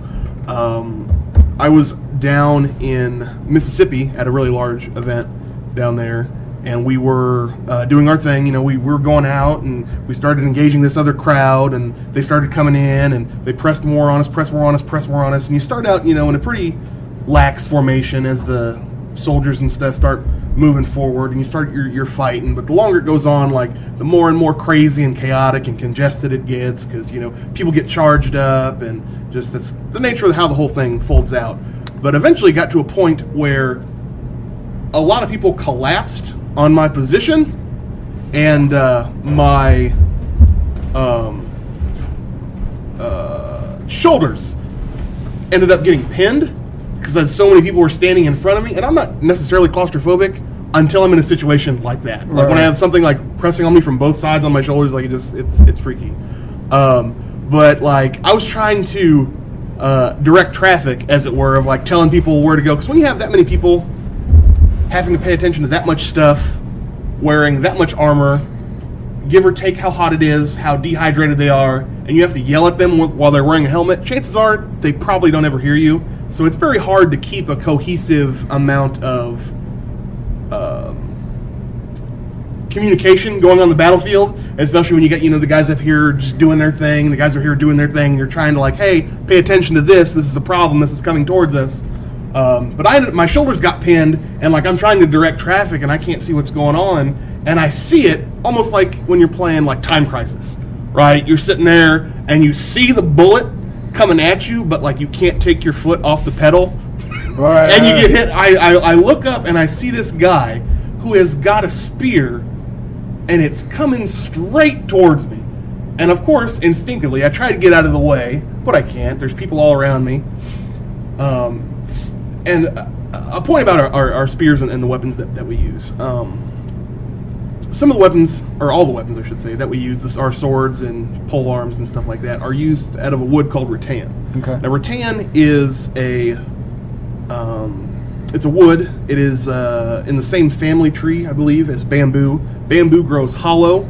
Rattan grows with a vegetable pulp in it, so I mean it's got dense fibers around a tight shell. And we use that just because it is safe, how light it is, and how it responds. Like you have less a chance of breaking somebody's bones with it because it rebounds and bends a little bit. All right. They also use it to make furniture, like wicker furniture and stuff. Yeah. You can usually find it when it's the real small stuff, but we use the big 1.5" stuff for our swords and stuff. Anyway, so that's for most of our weapons. Now specifically only for spears, we allow people to use fiberglass. Now fiberglass obviously has a different structure than wood. Fiberglass doesn't, a stick of fiberglass doesn't bend per se like a stick of wood is going to, because it's organic and it's got its own thing. So it was a fiberglass spear that was coming in, and it just skirts over a couple guys' shoulders, and it just drills me square in the chest. I felt my soul leave my body because he just hit me right in the solar plexus. I mean, I was wearing adequate armor. I was wearing at least the minimums to be safe. Right. But he just, I mean, that's just how it happens. You're going, and like you get pinned. And he was reaching out and trying to kill somebody, and he got somebody. He got me, and just boom, right in the chest. And it was an intense experience. Do you think someone died like that in real life? In real life, in armor. So it really it depends on the era and the armor, and like what kind of an attack it is. I mean, because armor, besides like the Hollywood-sized, video game-sized, I mean, it works. It's made to protect you, and it does. And you would think of your typical historical warrior, because it's an age of antiquity, that anything that they had would not be the same. as what we have nowadays. But like, if you took maybe boiled leather, for instance, cure bolly, I believe that's French. It's leather that has been boiled in wax. If you do that enough times with enough layers, you get effectively plastic. All right. So I mean, it's a antiquated equivalent. Another thing that just a little kind of a blurb is like usually in like role playing games and video games, and just because of I don't know the way things have been set, like usually like your worst kind of armors in games are like your cloth kind of armor, like your padded armor, your Chainmail. Well, I'm just kind of like your padded armor. Okay. I'm just going to call it padded armor because that's usually Okay. pretty generic. When in reality, like that is the safest thing that you can wear. Allows more And then mobility. well, it because of everything that it does. Like in video games and role playing games and stuff, like it's kind of set up that like padded armor is bad, and you want the chain or the full plate or the Dark Souls, the crazy spiky metally stuff. But like in a historical setting, like having your cloth armor is like your first layer of defense, Okay. because swords are sharp, but they're not as sharp as you think they are. They are sharp enough to hold a point, but they're not razor sharp. You couldn't have a sword be razor sharp because eventually you're just going to blunt the edge swinging at somebody. So a lot of swords are sharp enough to cut you in the right circumstance. Okay. So having that padded armor is like the first level of protection. It takes a lot of the force out of that blow, and it also allows you to wear more armor. Or when you wear more armor, it cushions it. It cushions everything. It slows down the cutting, or it slows down the efficiency of the blade. I kind of forgot where I was going with that. But it's like yeah, in a situation like that, it would really just kind of depend. Like a spear straight to the chest, probably would. I mean, I guess if somebody wearing just chainmail probably would go right through. But I mean, chainmail is pretty resilient, and That'd be freaky, man. Not being able to just seeing like your death instrument just Yeah. coming right at you. and not being able to Yeah. block it or get out of the way. I mean, like a lot of, especially when you get towards the later end of the medieval period, a lot of deaths on the battlefield were really accidental. Or not accidental, but I mean, like you get to a point in technology where your weapons aren't really doing anything. Right. Like, okay. and that's why you see during the latter part of the medieval period, you see so many political ransoms. Because it's like, we can't really kill these guys, but we've got them surrounded. We have everything, just, surrender. It's, we don't have to rely on killing so many people anymore. It's just kind of a... That's the movie he wants to see. Yeah, I would get behind that. Okay. All right then. But yeah, armor, it works, man. Fair enough. I mean, a lot of... I guess that's kind of where I was going with, like, the padded armor. You don't have to worry about the cut killing you. You have to worry about your broken ribs killing you. Oh, okay. All right, I'm with you. All right. Yeah. Or, if you're wearing a helmet, it's not the sword cutting you, it's the concussion or the depressed skull fracture or, just the general, like, blood loss from, or getting hit in the face, depending on the helmet, just getting hit in the face, pommel strike, things like that. Okay. All right. Fair enough. Yeah, that makes a lot of sense. Fair enough. Anything else you want to close with? No, you guys have any more? Just shoot from the hip here. Did you come up with your recommendation yet? For sword and Sandal. Sandal. I really did like Spartacus when I was The watching original? on Stars. I mean, nothing against Charlie Hess, but Okay. like All right. Fair enough. All right. So Damage Control Podcasting has been recorded at Underdark Comics and Games. Check us out on Facebook at Facebook/Underdark Comics, or check out our website at underdarkquincy.com. Give us a phone call, send us an email, shoot us a Facebook message, or just stop in and say hi. Oh, okay. Find Damage Control Podcasting on the Twitter at Dam Control. Find us at iTunes, SoundCloud, YouTube, Facebook at Damage Control Podcasting, and contact us at damagecontrolpodcasting@gmail.com. Did I miss one? You're looking at me like... No, I think we're good. I'm looking at you because I just realized we went through this entire episode without a tally ho. Yeah, I know. Or... Yeah. Yeah, Fro, give us a tally ho. In Bane's voice. Tally ho? I got nothing. Oh, I gotta let you down. Sam Elliott?